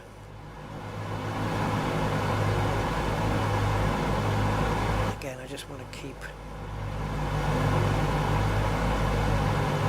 I'm just going to keep going in this straight line. Yeah, and that thing in the middle at the top, this is not a steering wheel. You can steer it, drive it like a car, if only. If I could put this on autopilot, I could get some really cracking views of this thing with the drone.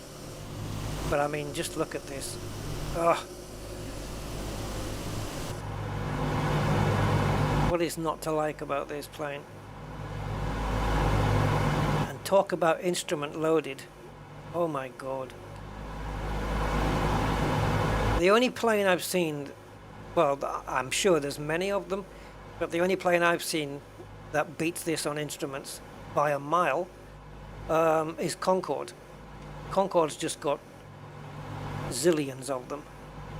They've got zillions in the front, they've got zillions at the side, and zillions at the back. Concorde's just instrument heavy, big time. Really big time. And I believe Concorde is on its way to MSFS. Don't know who's doing it, but I think it is being worked on.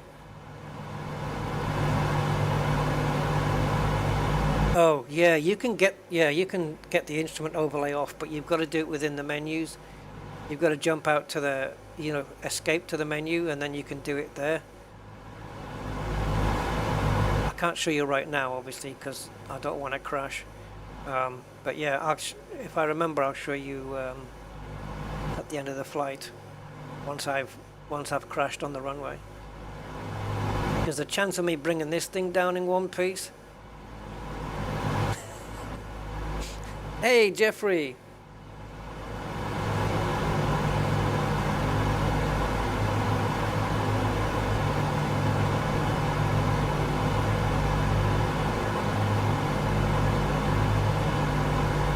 Right, they want me at 9,007, and they're getting me at 9,007. There you go. 9,700. Still can't quite just get on that line, can I? Oh, the airport is next up, 28 nautical miles. So this turns us, I don't think this turns us quite onto the runway though. I don't think so. I don't think it puts us quite in line. I can't get over the view of this plane, it just looks so epically good.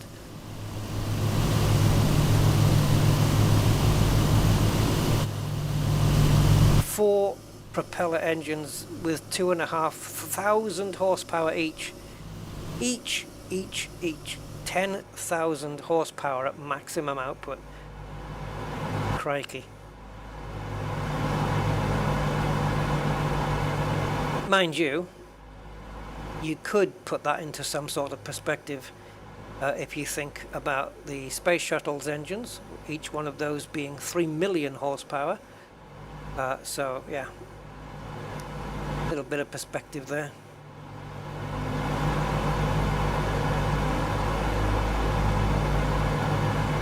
So I don't know, I think when it gets under 10 nautical miles, I'm going to class that as being in range.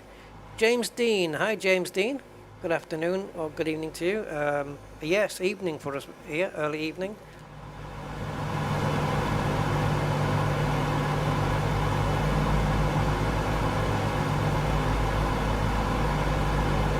Trying not to use the rudder because I know it upsets the plane a little. And if I am going to use it, I'm going to use it very, very carefully. Okay, you're going to have to zoom out for me here. I need to know now where the runway is.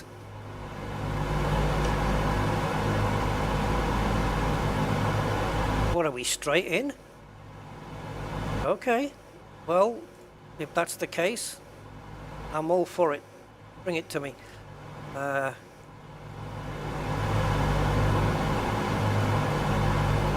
So we are, I just about can't see it from here. 19.7 nautical miles out from the airport. And I am drifting I need to drift to my right. I need to go to my right. I also need to descend because we're getting a bit close.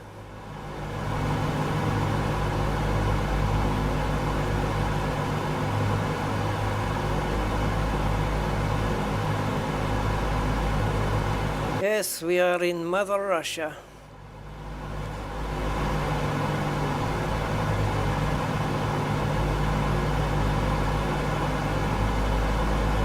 nauticals, 17. I don't know whether to class that as in range. Is that in range? I don't know. Yeah, it's in range. Let's go in range. Cooling turbine. Normal. Fuel booster pumps.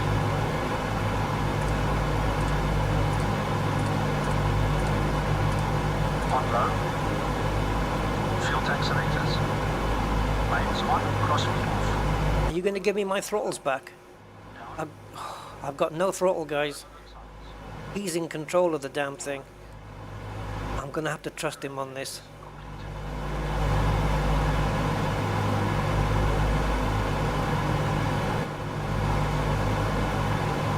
Oh, buggeration. This is me ruddering and I shouldn't be. Hey, humble monk. Yeah, they got a lot of things correct, to be honest.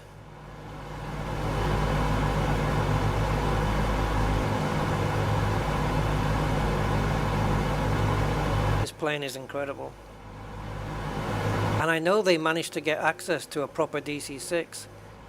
Wait a minute, we're just a cotton picking. Yeah, I thought so.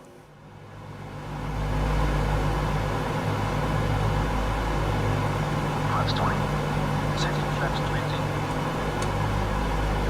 20. See, now he's put the flaps out, but we're going way, way too fast for that. Oh, I've got my throttle back. Woohoo! Just me pop outside a second. Okay. So I'm going to have to do the gear myself. So he's gone to flaps 20, is that right? Ooh. We're not going to land, guys. We're too high, aren't we? I'm still at 6,000 feet here.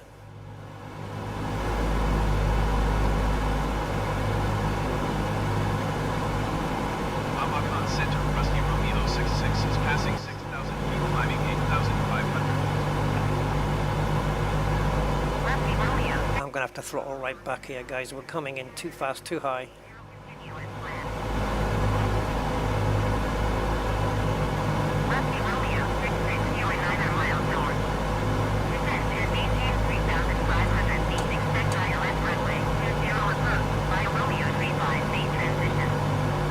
Yeah, I understood all of that. We have maximum flaps now. And this plane is not slowing down. Descend and maintain 3,500 feet. Expect ILS runway 20 approach by Romeo 35 feet. But I am descending quite hard, so that would explain a lot.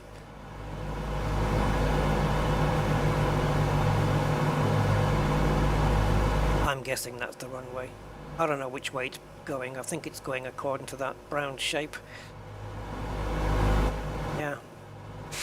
I haven't got the gear out yet, but I'll do that momentarily.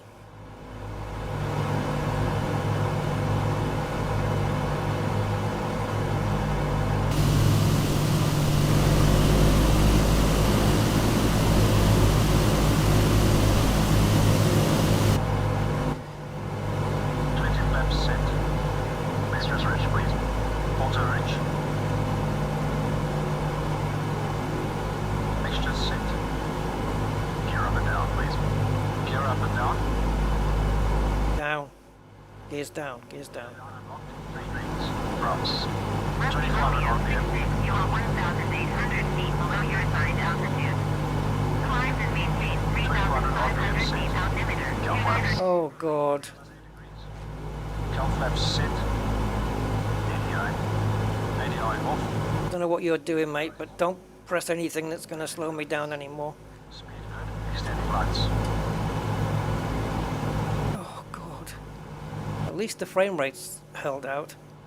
And just before I did copy, yeah, but I'm too bloody busy, woman. You always nag me when I'm... 3,500 feet, Rusty Romeo 66. No, I'm not doing any of that. We're landing.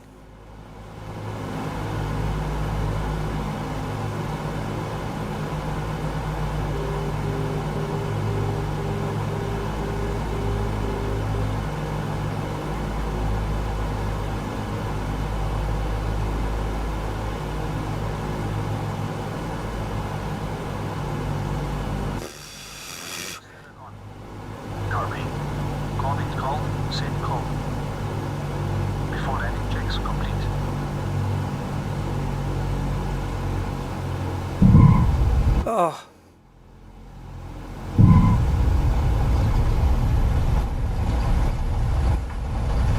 Oh my god. Did I really just land this thing? Seriously?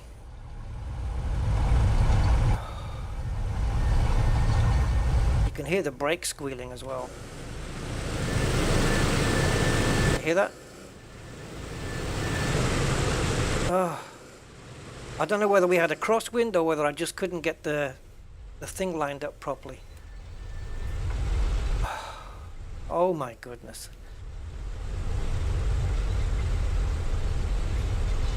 Did you super chat? I don't know, mate. Did you?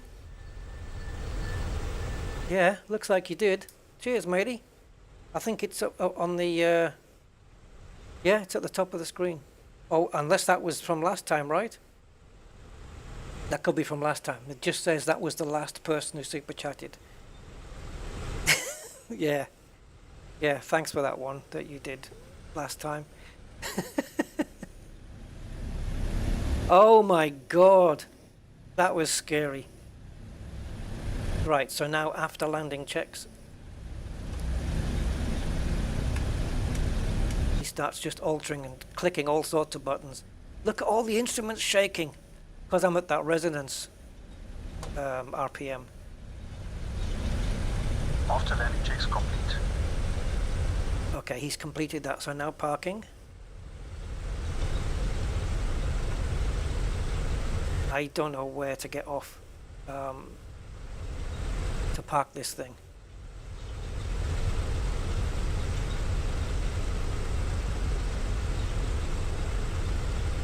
Oh god.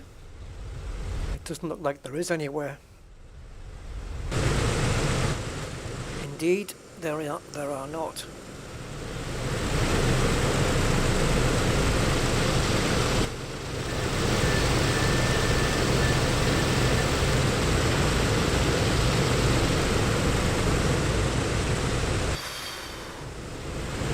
And also, like, how do you do the shutdown phase? I don't know.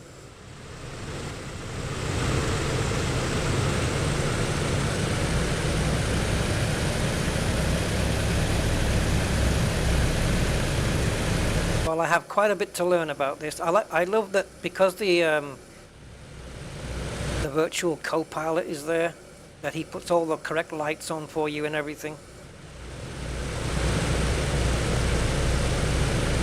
Like, there's nowhere, this is a very small airport, there's nowhere where there's like planes parked or anything. I think I can get off over there though. And it looks like, according to that windsock, we landed with a bit of a tailwind, but still. Turn mags off, stop engines, lean out the fuel.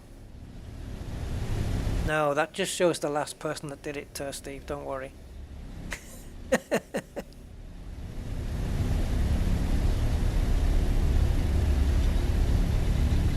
Wow. Well, this plane, I mean, I don't know, I've said everything. It's incredible.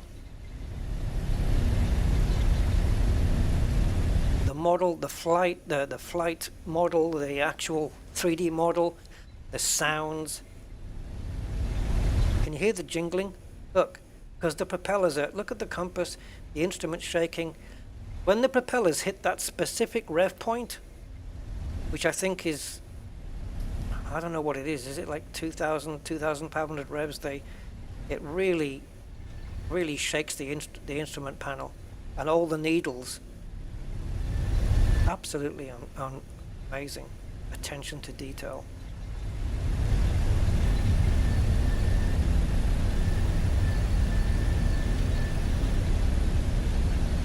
Welcome to Russia. My first inter-Russia flight ever, in any sim, I think.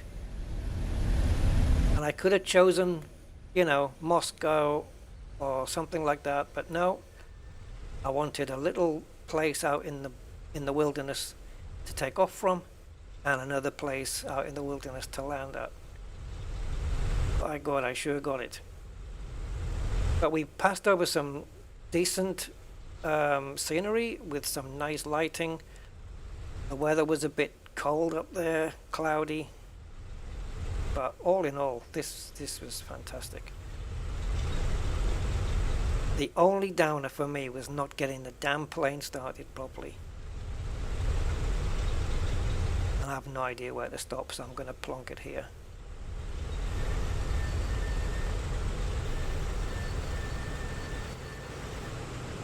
So, first thing, I've got my finger on the brakes, is I'm going to put the... Parking brake is set. Cut entrance. Oh, he's cutting it. Is he? He's cut one of them. Yep. He's doing it for me because I've set the parking brake. So, if anybody wants a hot dog, they're just over there. Barbecue sausages, everything. Oh, he's doing it all for me. Check that out. It's so good. I wonder if he's going to lock off my yoke. Anything else? Yep, he's still pressing stuff. Yeah, so yeah, you can really make it as casual or as hardcore as you want. Obviously for me, Parking checks complete. you need to at least learn to start the engines though. Right, he didn't lock off my thing because I can still move it. Yep, so we can lock that off now. That has stopped me from it. And go back to the manager now. You can get the people out. There's the stairs. I need to open the door then. And there it goes. Everybody, they're all invisible people, but they're all piling out. Let's open the cargo holes so they can get the thing, and we'll open the front as well. Can't do the stairs yet, of course, until the door opens. Okay, that's ready.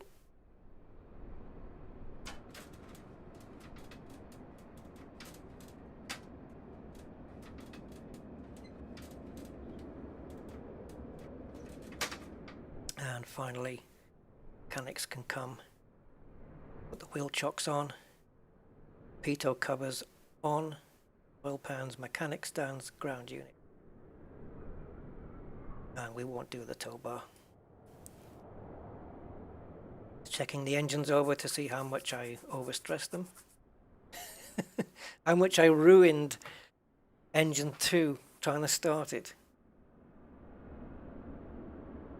Right guys, there you go. The PMDG Douglas DC-6 study level. It's as study level as you're going to get at the moment. There's no plane that's, I don't think that's more sorted than this one. Yeah. But I'm keeping an eye on the Spitfire though. That's a screenshot. I'm keeping an eye on the Spitfire because that's coming along, and it's also a very, very epic plane. So we are, well, I can't zoom far enough out unfortunately, but I can certainly re-show you flight we've just done. So what do you guys think of this? Right? Cowlings are wide open now, look. So I wonder what that does. So there's a few liveries on this, which we'll, if you want, we'll take a quick look at. Go back to the main menu.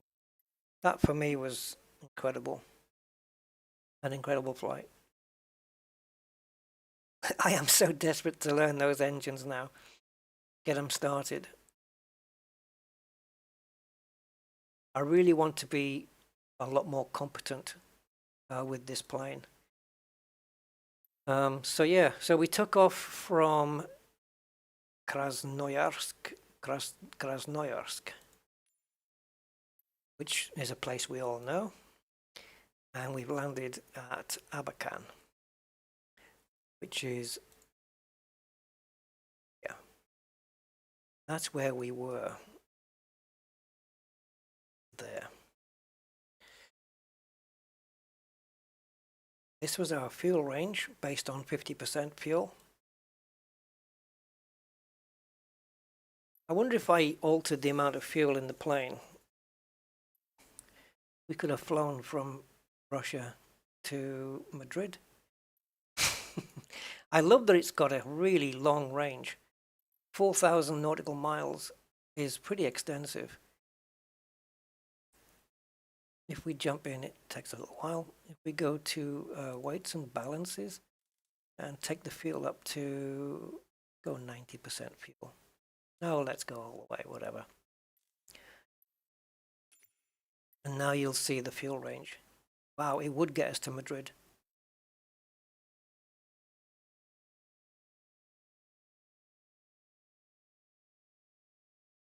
Whew, man, just imagine a flight like that. But in a plane like this, it's going to be very long. How long would that flight be? 14 hours in the air. God, I would definitely need to have autopilot running. I shouldn't have clicked that, but I'm going to show you guys now. We go into close and back, and then go to profile. Yeah. So this is the gorgeous plane we just flew. So I'm just going to get a decent angle of this. And if we hit liveries, oops, that one. All right. So we have some from the 1950s. We got Delta Airlines, the original one. This is PMDG's own livery. I'm hoping the plane's going to stay in place when it loads, and it doesn't. Just waiting now. There we go. Oh, I thought it would just stay in place, so I can manipulate it. Delta Airlines from 1958, I think, or 59.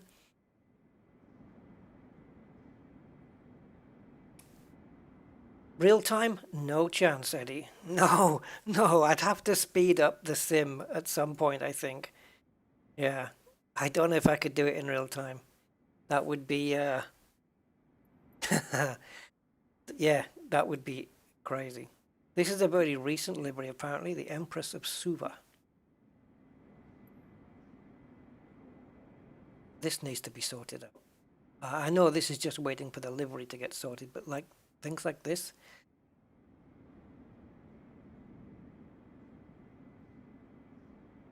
So there's that, and there's also some cargo.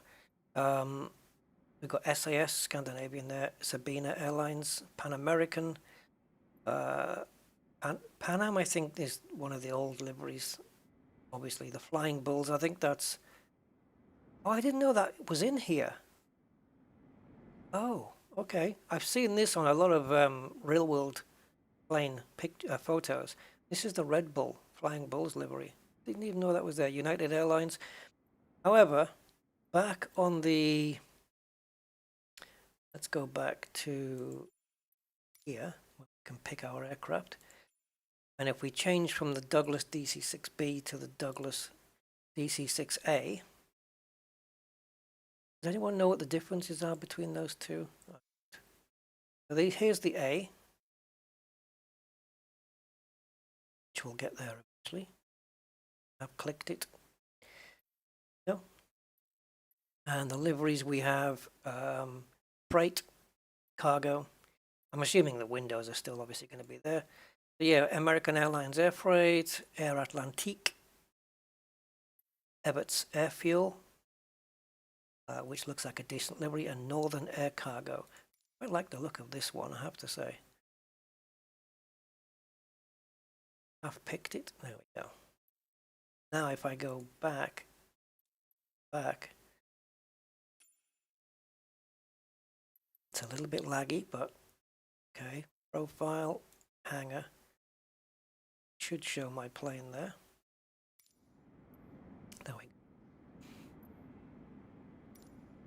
go. Again, I've seen this livery Oh, it's Alaska. Oh yeah, that's what I wanted to do, an Alaska run.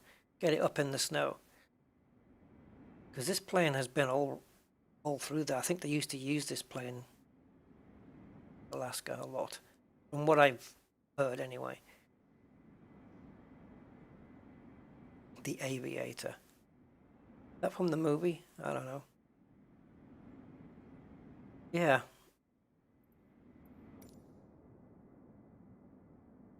What a plane. Okay. I guess that's going to cover it then, guys. So, 2 hours 16. There you go. A nice short stream. But I wanted you guys to see this because it's just too good. I do have the Nordic regions now loaded up. The update 5 Nordic regions. So maybe we'll look at those at some point. That's this. I'll just show you a quick glance before we appear. So it's already it was free, a free update.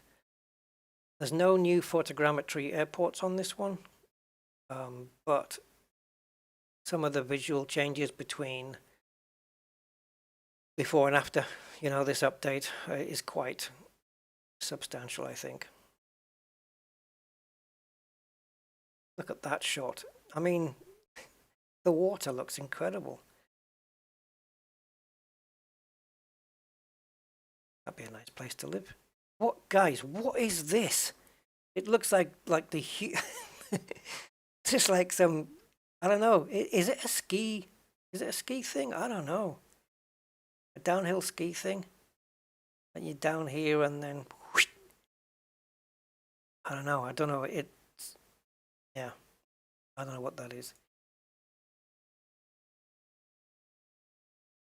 Yeah, World Update 6, I think, is also covering more of Europe, I think. Germany, I think, Switzerland. Germany for sure, I think, is coming in Update 6, which I think is going to be August-ish time. And then I think it's got Switzerland in there as well. I'm not sure. Bobsled. I really don't know. The B was a passenger and A was a cargo. Oh, that's why there's no cargo liveries for the B. Oh, well, Andy, now you've said that. This is the A. All right, let's get it onto a runway. And let's have a look inside the fuselage and see what's inside, if it is cargo fitted or if it's seats. Okay, let's pick a place in the world.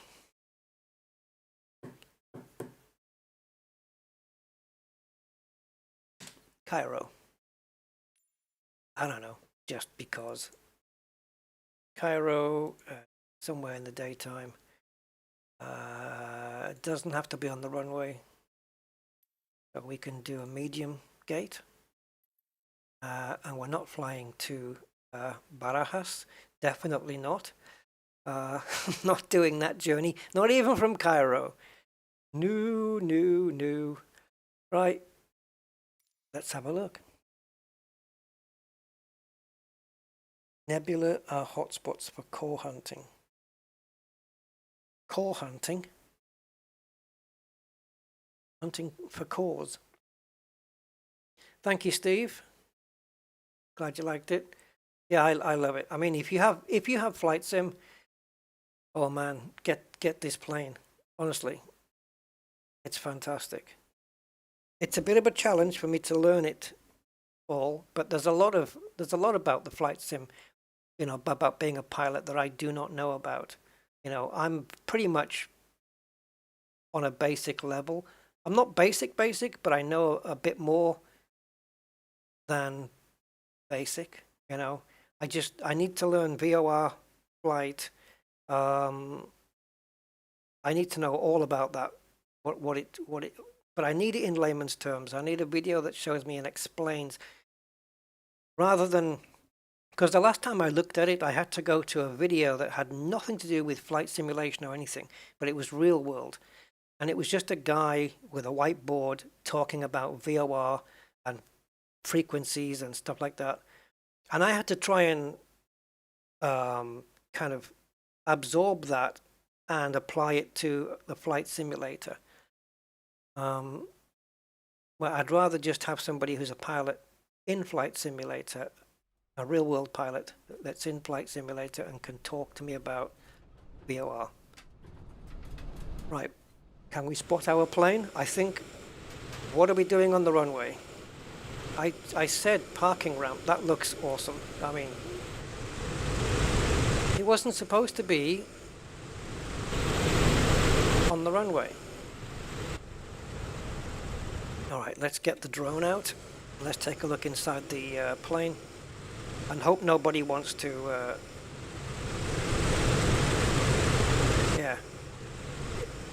yeah, you can see, look, the windows are all sealed off.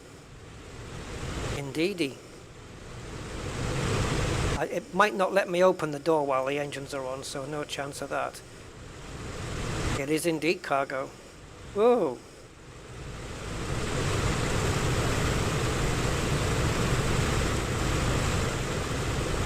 Oh, the sound of those propellers, man.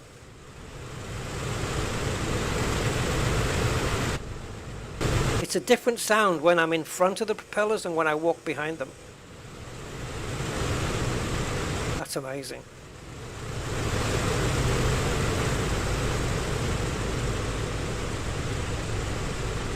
Small glitch here, guys. Small glitch I've spotted. Don't want to knock it, but there you go. See these windows? They have like a depth to them.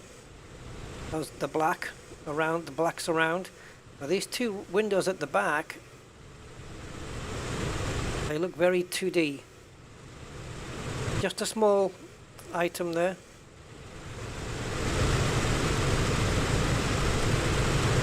Look at the way those propellers look when they're at certain revs though. Wow. Let's see if we can boost it up. I don't think it's going to happen from here, is it? No. Are we locked? We are.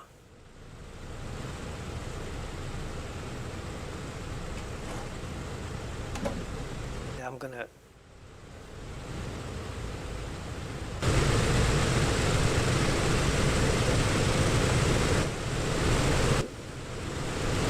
There you go, look, I've just dropped the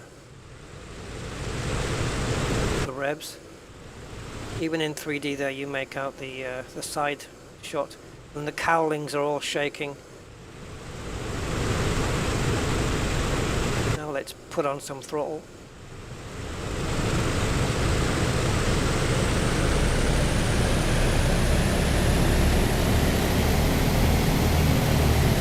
And as we come down we should see there's a point of resonance. Where is the RPM exactly? There it is. So if we get the RPM, which is here, if we get that up to a certain point, it will completely resonate with this. There we go. And as it passes those revs, it'll go normal again. What a lovely touch that is.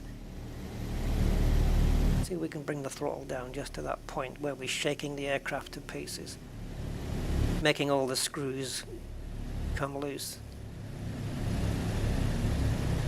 There it is, there's that point of resonance. It's about 1,500 revs.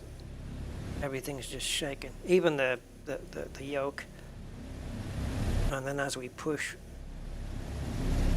there we go, it settles. Should we go? I'm not going to do another flight though, but I don't mind doing something wacko, like taking off from, say, here. Let me put some flaps in.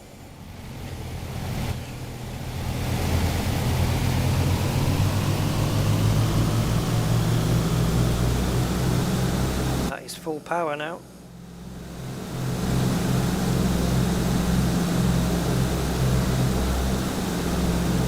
It's difficult to do it from this view. I don't know what's... okay. Just a very, very... yeah, just a very narrow pitch really. You don't want to be catching up too much with this.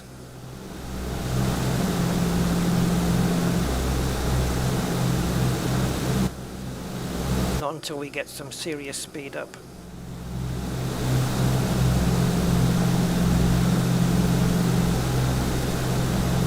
Feels weird because of the angle that the camera's at. There you go.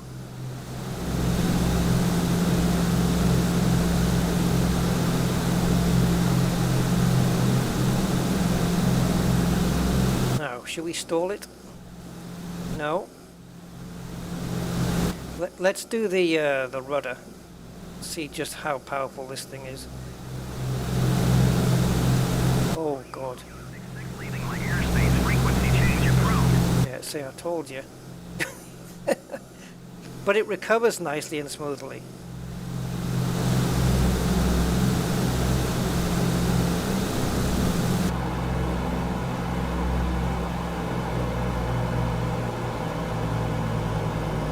I'm just going to drop the throttle and pitch up.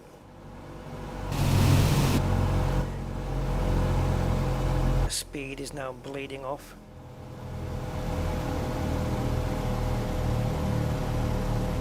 Rusty Romeo 66 acknowledged last transmission. Oh, it's stalling. It's stalling.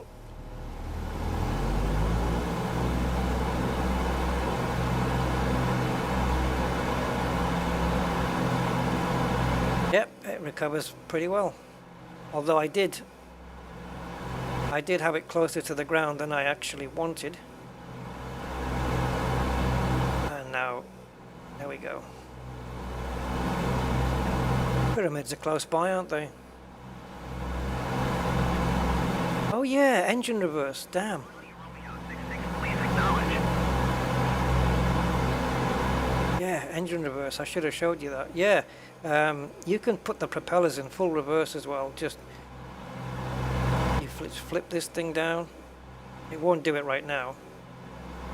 And then, yeah, you have to throttle it. That's a good point. Let's try. I think it only does it though from... Oh, maybe not. It should do it from the runway, eh? It should do. Let's have a quick look before we disappear.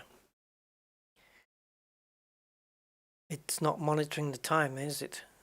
The Streamlabs bot.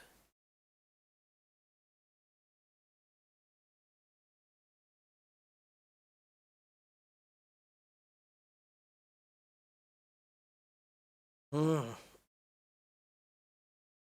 MDG are back. I wonder what they're going to do next. How long this plane has been in development. Clearly a lot of work has gone into it. I know, like I said, they had access to a DC-6, so they were able to take a lot of photos and talk to pilots and stuff like that. That kind of helps a lot. So, let me see if it'll do it. I don't know if it will. So I definitely want this disengaged if I'm going to be moving backwards, in case I need to steer.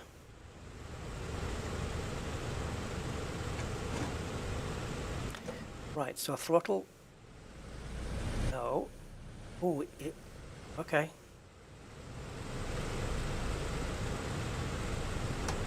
Okay, so now it's reverse. Oh, Richard. Hi, Richard. Kopnicki. Kopnicki. Yeah, thanks for your subscription, Richard. Okay, guys, so we're in reverse. Now I'm going to throttle up.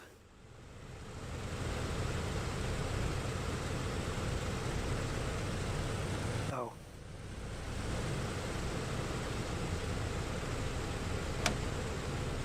Yeah.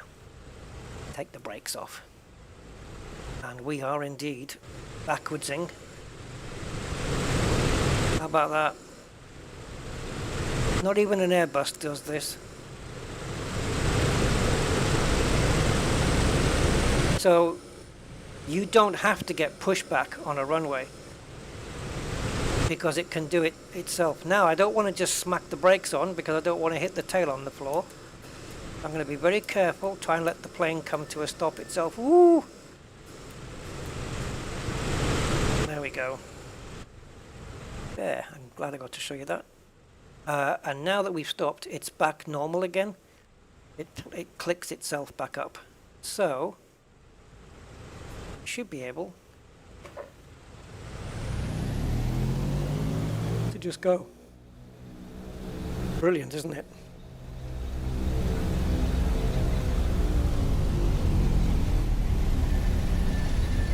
Yeah. Anyway, there we go. Absolutely fantastic. Well, you can do it in an Airbus, can you? Okay. Not, is it that easy though? Because why do we always get pushbacks from tugs? I know it has reverse thrust on the Airbus, so I guess it makes sense that you could do it. Oddly, the web page isn't updating timing, so it says viewing for 24 minutes. Oh, mine doesn't say that. Mine says 87 minutes. But according to OBS, which is the arbiter of this, 2 hours 32. I'm going to refresh my stream and see what it says. Yeah, 2 hours. Yeah. So, yeah, I'm going to be back with this plane. Obviously, it deserves another viewing. And also the other plane that I got, which I am so pleased I got it as well. I can't believe I bought 2 planes this month. That's crazy. Which is turboprops. No propellers. Now the Douglas DC-6 is a propeller plane, but it's not listed in here.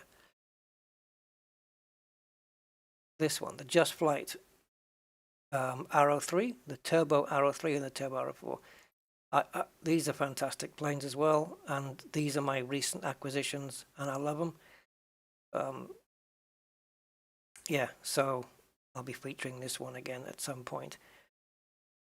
I'm trying to figure out where to find. It shouldn't come under turboprop because it is not a turboprop. Maybe under others? Oh. Airliner? Does it count as an airliner? I guess so. Yep, airliner. There they are. And also this one, fly-by-wire A320.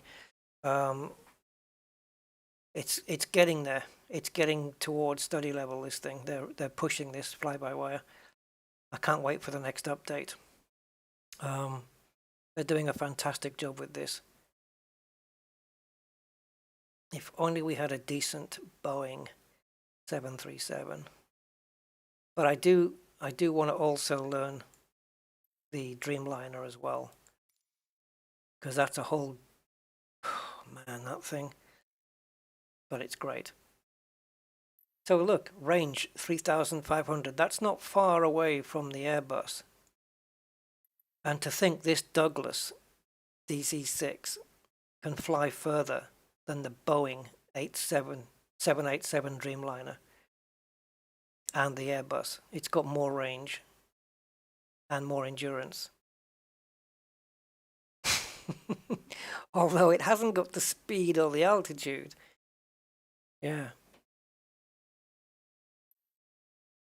Now I'm not really showing off the 787 here, but if we do, I've got some really cool, as you can see.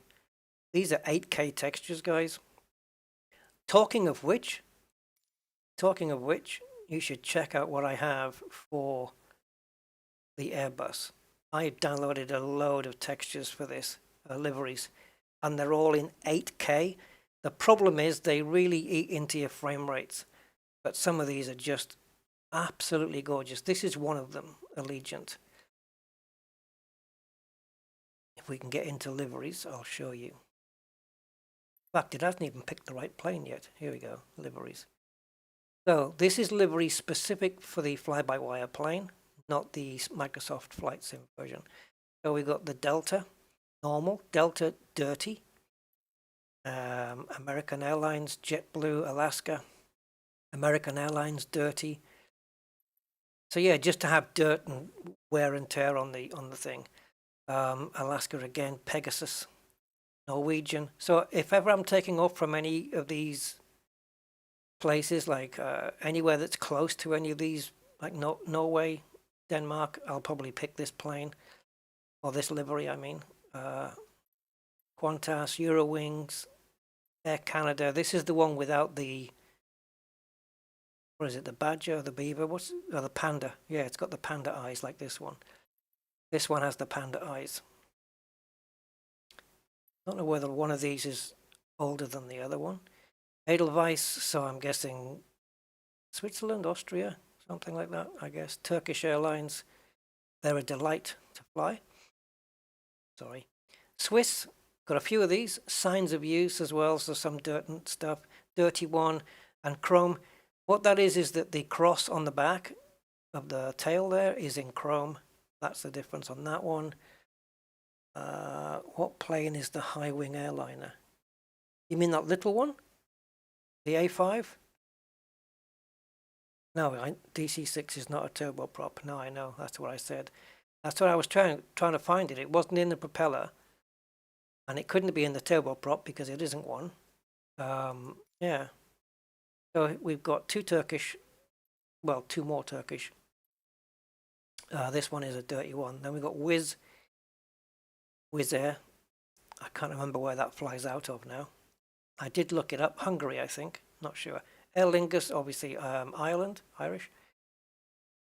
Iberia, so Spain and Iberia Dirty. Scandinavian Airlines, SAS, carrying some soldiers. Singapore Airlines. I got this because I wanted to do a flight out of Thailand, but I wasn't sure where to go. But I think I'd like to do an A320 flight out of Thailand to somewhere. I'll figure it out. The defunct Thomas Cook, I think they went down in September 2019. I think they went out, but we've got the livery anyway. Another Swiss one, I don't know what the difference is on that one. Azul, which means blue. So I don't know, Linhas Aéreas, that's Portuguese, but yeah, Azul is blue.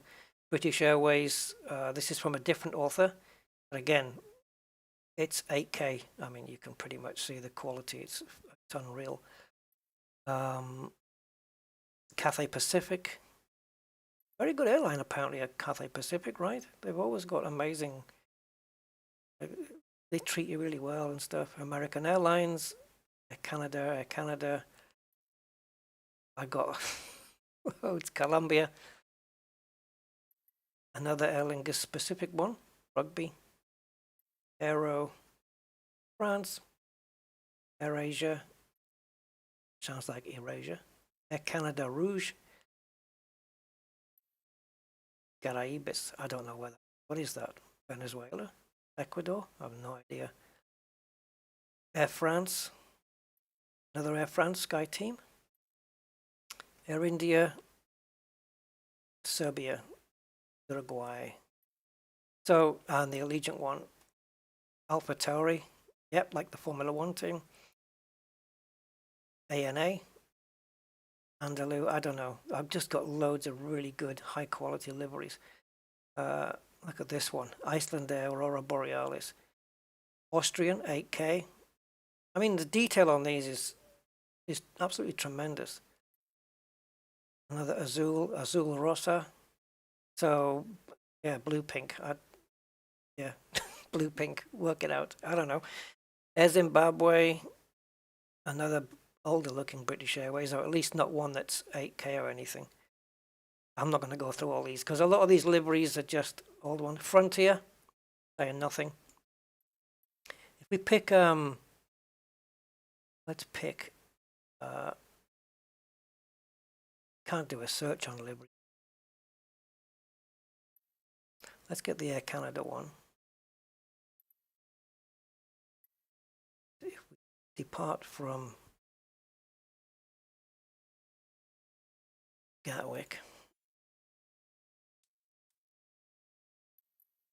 Do not want to be on the run. But I'm not going to start this up. This isn't going to be a flight thing. Just to show you the livery. But yeah, this is one plane I can start from cold and dark. Because I've done it enough times.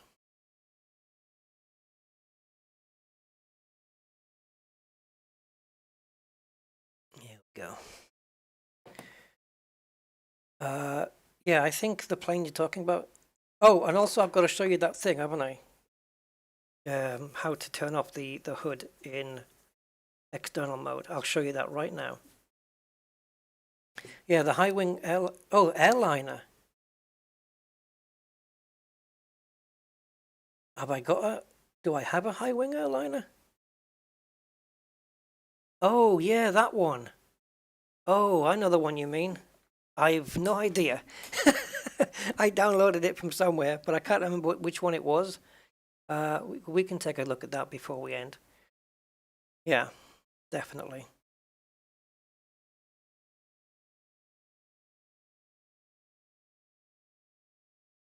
Yeah, yeah, I know the one you mean. I know the one you mean. I can't remember what it's called though. But yeah, we can take a quick look at it. I think I got it from one of the flight sim websites. I think it was free to download. I don't believe I purchased it. I think it was free.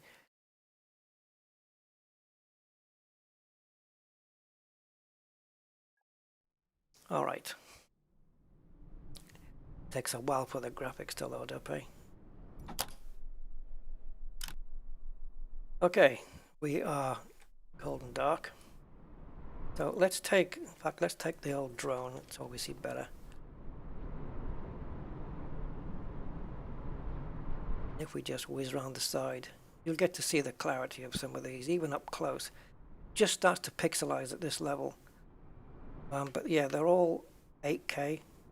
Now that is my tail sign on top of theirs. Well done. Bit of overlap there. See the rivets and everything look really good.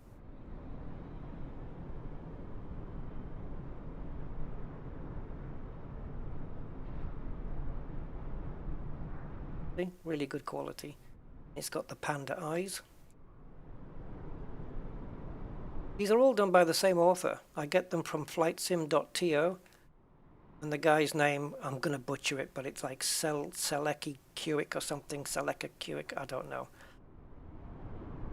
But yeah, I just went and downloaded all of his liveries for the A320 Airbus, but I made sure that they were for the fly-by-wire plane, because it does now go into a different folder. Okay, so how to get... Do we have to be in flight for this? For the hood to come out? It looks like it, doesn't it? Okay. I don't know whether I can make this happen because it's going to be weird. Oh, is that a load of... Yeah, it is. Is it? No, they've gone now. In the background, it looked like there were a load of wind turbines. I'm probably going to rip the wheels off this thing. Okay, let's see what happens. It should power everything up.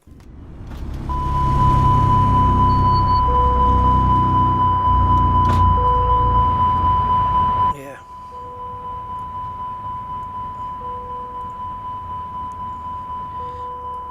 Come on, iPad, save everybody on board. Which one is it? Oh, it doesn't have it here. It doesn't have it here. We don't have presets to turn the engines on. Uh-oh. Anyway. So we're not going to get a hood. We're just gliding. That's not good.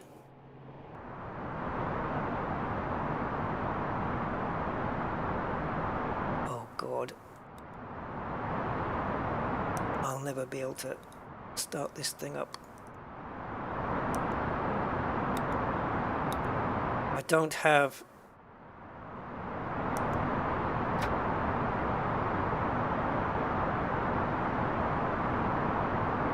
don't know if will these batteries start the plane up without external power? Absolutely do not know. I've never tried it like this before. Don't think I need to bother with these.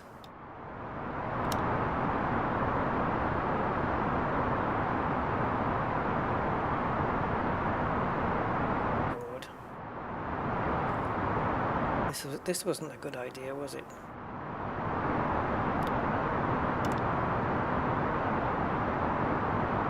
I need power. Come on. Jerking away there. I don't know. Under duress?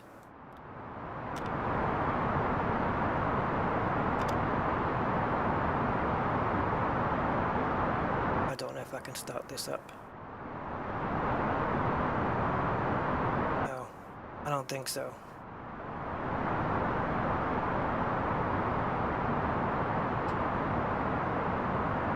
Nope. Maybe it can be done, but not by me.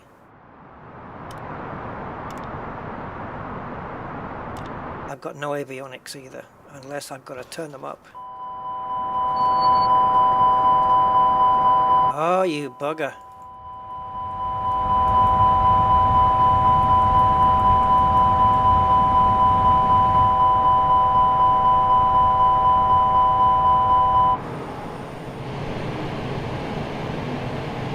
Engine's not started. I don't know if you can do it. Yeah, Control E, I know, that's cheating.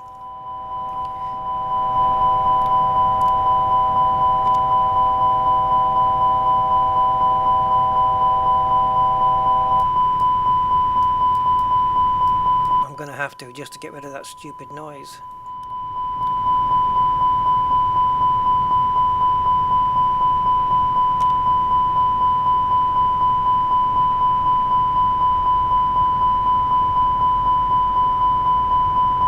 Oh my god. Why can't I stop it? Oops, it was already up, okay.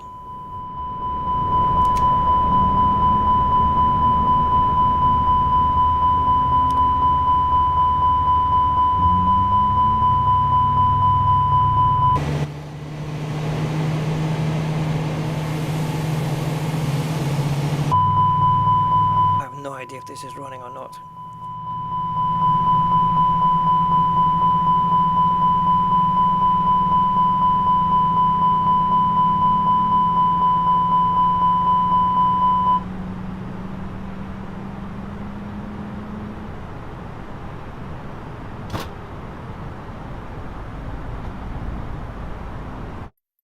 No point. We'll just do it in a...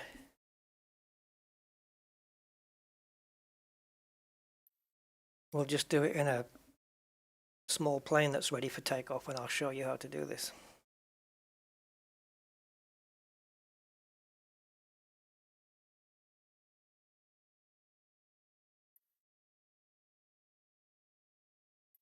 Okay, so world map, departure, Gatwick is fine. I'm gonna pick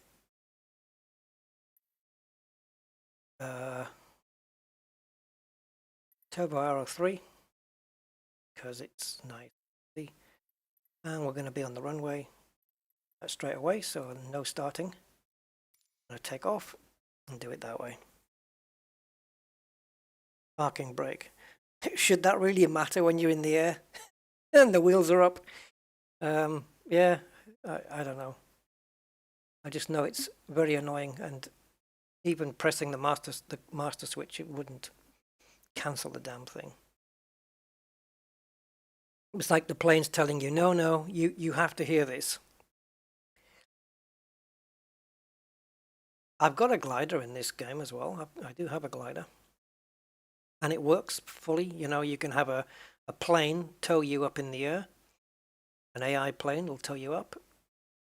Yeah, it does all of that. Yeah, you might be right, Scalevra. You might be right. It might have been the parking brake. The parking brake would certainly have been on.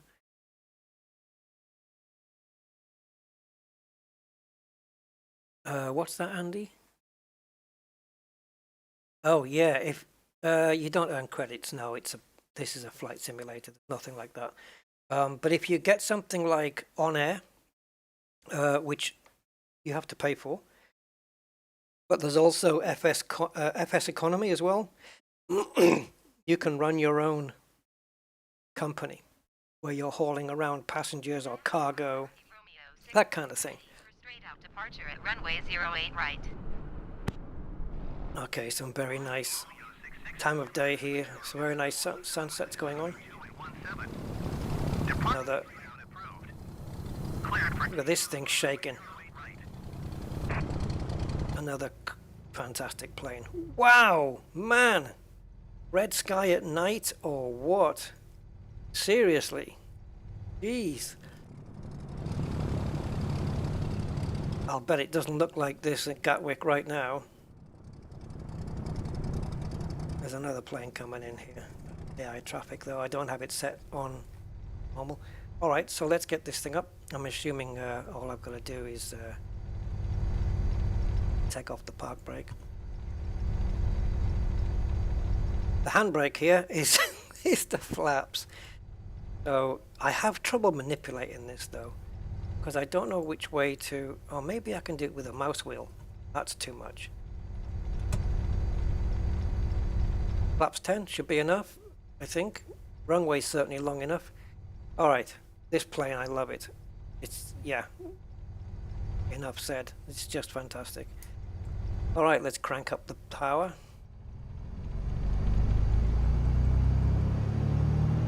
Around 50% there, just let it off. And lay it on me. Oh, we are drifting. We have got some serious drift. Try and compensate for that. I'm pushing the joystick down to try and keep the nose wheel down. What the hell? Oh my god. This is obviously I'm doing something wrong here. Although, to be fair, Microsoft Flight Sim does have trouble with low speed, stuff like that. It is a weak part of the flight model on every plane, I think.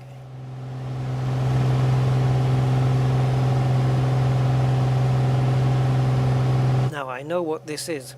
This flashing light is because the plane has got this facility where under a certain altitude and under a certain speed, it will deploy the landing gear by itself automatically. So that, now then, I've got to remember, oh sugar, I'm trying to remember where my torch is.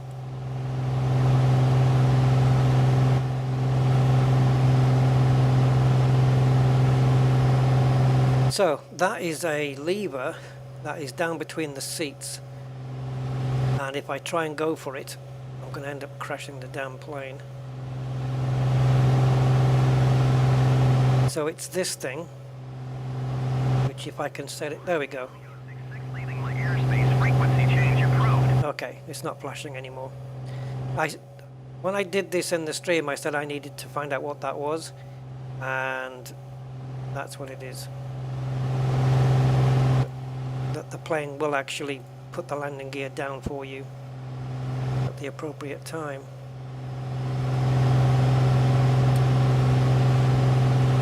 Okay, so how to turn off the hood externals. Wow, look at this. So let's go external. It's already off.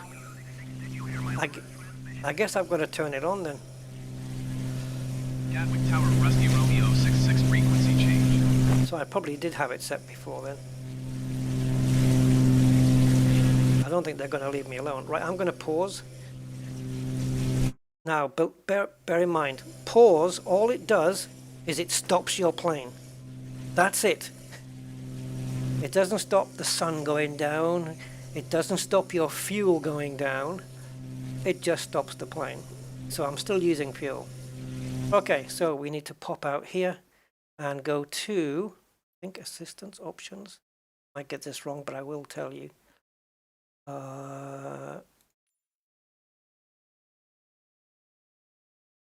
It's one of these. No, it's one of those fades.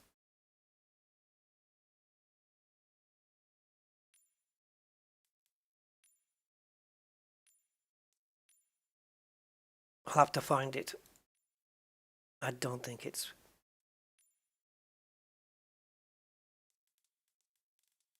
Go back to... Yeah.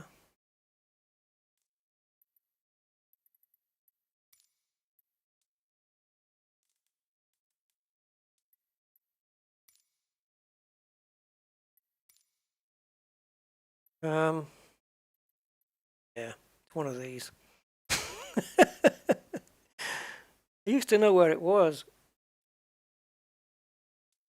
There we go. So it's in camera, chase camera, instrument heads up display off. So of course if I put it on and apply and then go back. Oh no, really? There we go. So yeah, I turned mine off a long time ago, and because while I'm out in this mode there's not really much. Yeah, I suppose, yeah, it can come in handy. So it is kind of buried. General options, camera, come down to chase, and then just turn off, on or off the hood. There you go. And then apply. That's it. This is a great plane. Yeah, it is. I love it. The reason that what attracted me to this plane, again, was the cockpit. That it was instrument based, you know. And also, if we can adjust, you see, I have a mod going here so that this isn't on all the time, because normally when you're flying you've got a little arrow here, and the menu just pops down out of all the time, and it's a nightmare.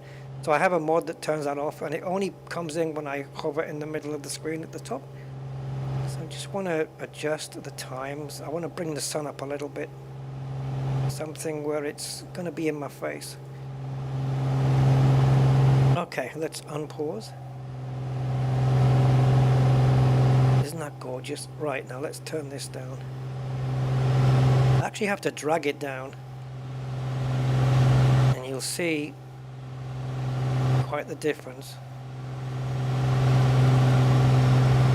I'll tell you what, this game excels with graphically when it comes to sunrises and sunsets. It's just fantastic.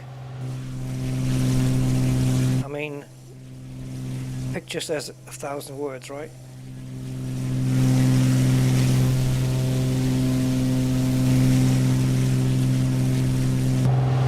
Yeah, I just love that this plane is fully instrumentational, but if you want a little bit more advancement, you can switch to more advanced stuff. You've got a different, yeah, you can pretty much choose whatever you want there. And you've got, what else do we have here? Auto fuel selector. There's the different states, you know. Plane, you can refill your oil and recharge your battery, and one of the best things of this is the state saving, which I haven't used yet. There's the co-pilot on. I haven't used the state saving, but that basically means if you keep that on, however stressed your engines are and everything, and if you haven't refilled your oil, it will remember it the next time you step into this plane. From whenever you next load up the sim, it will remember the state it was in the last time. And so things will start to stress and things will start to wear. Don't know what HSI is yet. I also don't know. There we go. Yeah, she's not bad, is she? I haven't given her a name yet.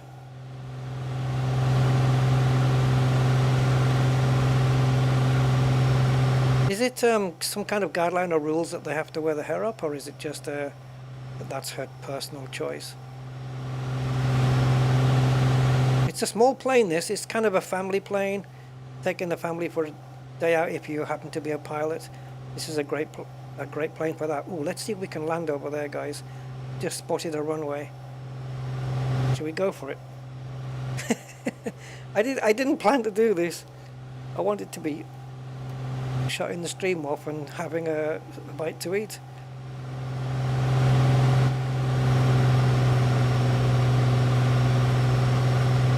Oh, this plane is... I can't get over it. It's just fantastic. All of them. The normal version, the normal prop version, and then the PA28R 3, and then the turbo prop version of that, and then the turbo prop version of the 4. You get 3 planes when you buy this one. And I think this plane was like £20 or something. I think. I can't remember. I think it was. If it was £20 though, it was a bargain. Honestly, it wasn't that long since I bought it. I literally cannot remember how much I paid, but I think it was 20. That's just a complete bargain for this thing. Oh, it's Dunsfold. Guys, this is the Top Gear test track. Yeah, where you end up is where Jeremy goes and across the line. Well, actually, that's where you taxi off. Yeah, this is the Top Gear test track. So I hope Stig isn't out here at the moment. Otherwise, we're going to be in a little bit of trouble. Oops. Sorry, I need to slow down a bit more. Yes, I am. I'm doing it. It's having a whinge because I'm going too quick for the flaps.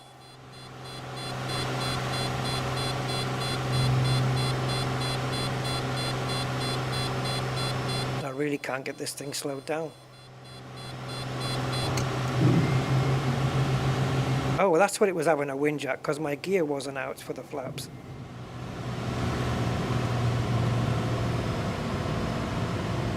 That's me using too much rudder.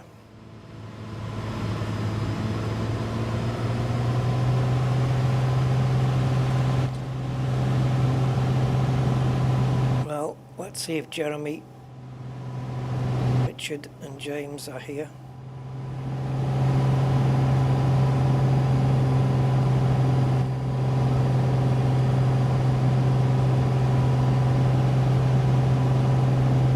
I haven't asked permission to land, but yeah, if there's a car going around the track, I'm in trouble.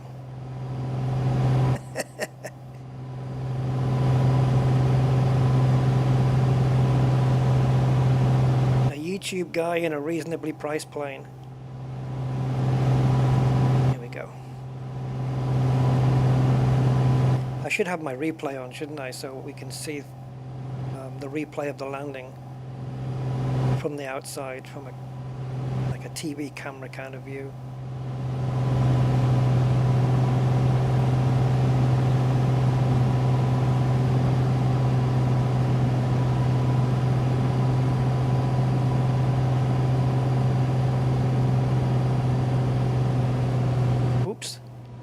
Oops. Just messed up on the rudder there. Oh my god, this rudder is lethal. No. I didn't want to push it too far to the other side, but what is going on? Is the rudder trim out or something? It doesn't normally do this. I don't know why it was doing that, to be honest.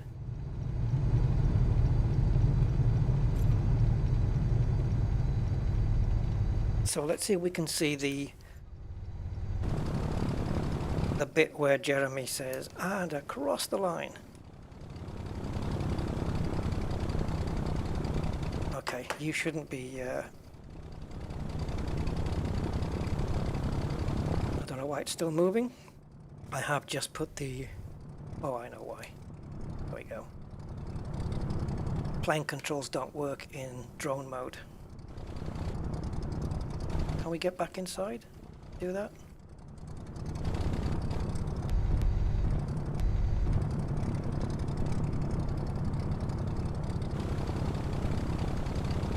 Thank you. I'll let the plane roll, I don't care. Right, so where do we set off on the lap?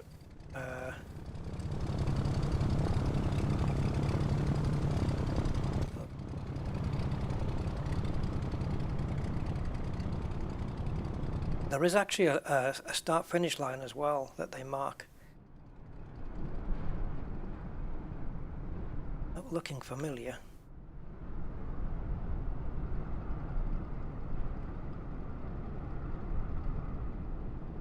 I landed at Dunsfold earlier in the week and I was able to pick out the racetrack. Oh, is that?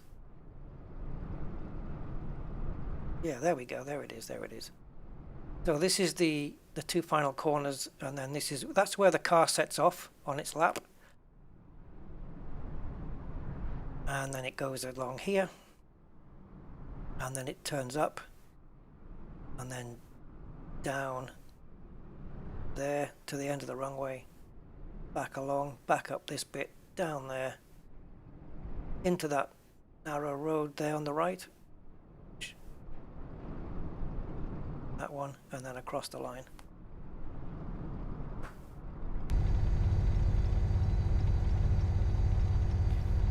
Yeah, I'm not sure why the plane was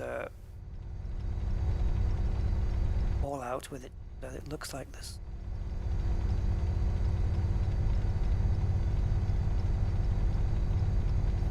Yeah, it was all over the place on takeoff and landing. I've never experienced that with this plane so far.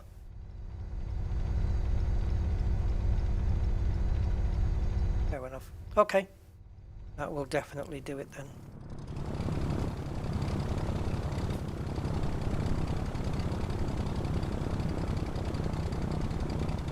Yeah, that's it then. We're done. Thank you guys for tuning in. I hope you enjoyed the DC-6. I certainly did. I thought it was ace. So yeah, my top 3 planes right now is that one, the Spitfire, and the Just Flight RO, this one. Those are the third-party planes. Those for me are my top 3. I would highly recommend all of them. Alright, until the next stream, catch you later guys. And yeah, thanks for all your support. I'll see you next time. For now.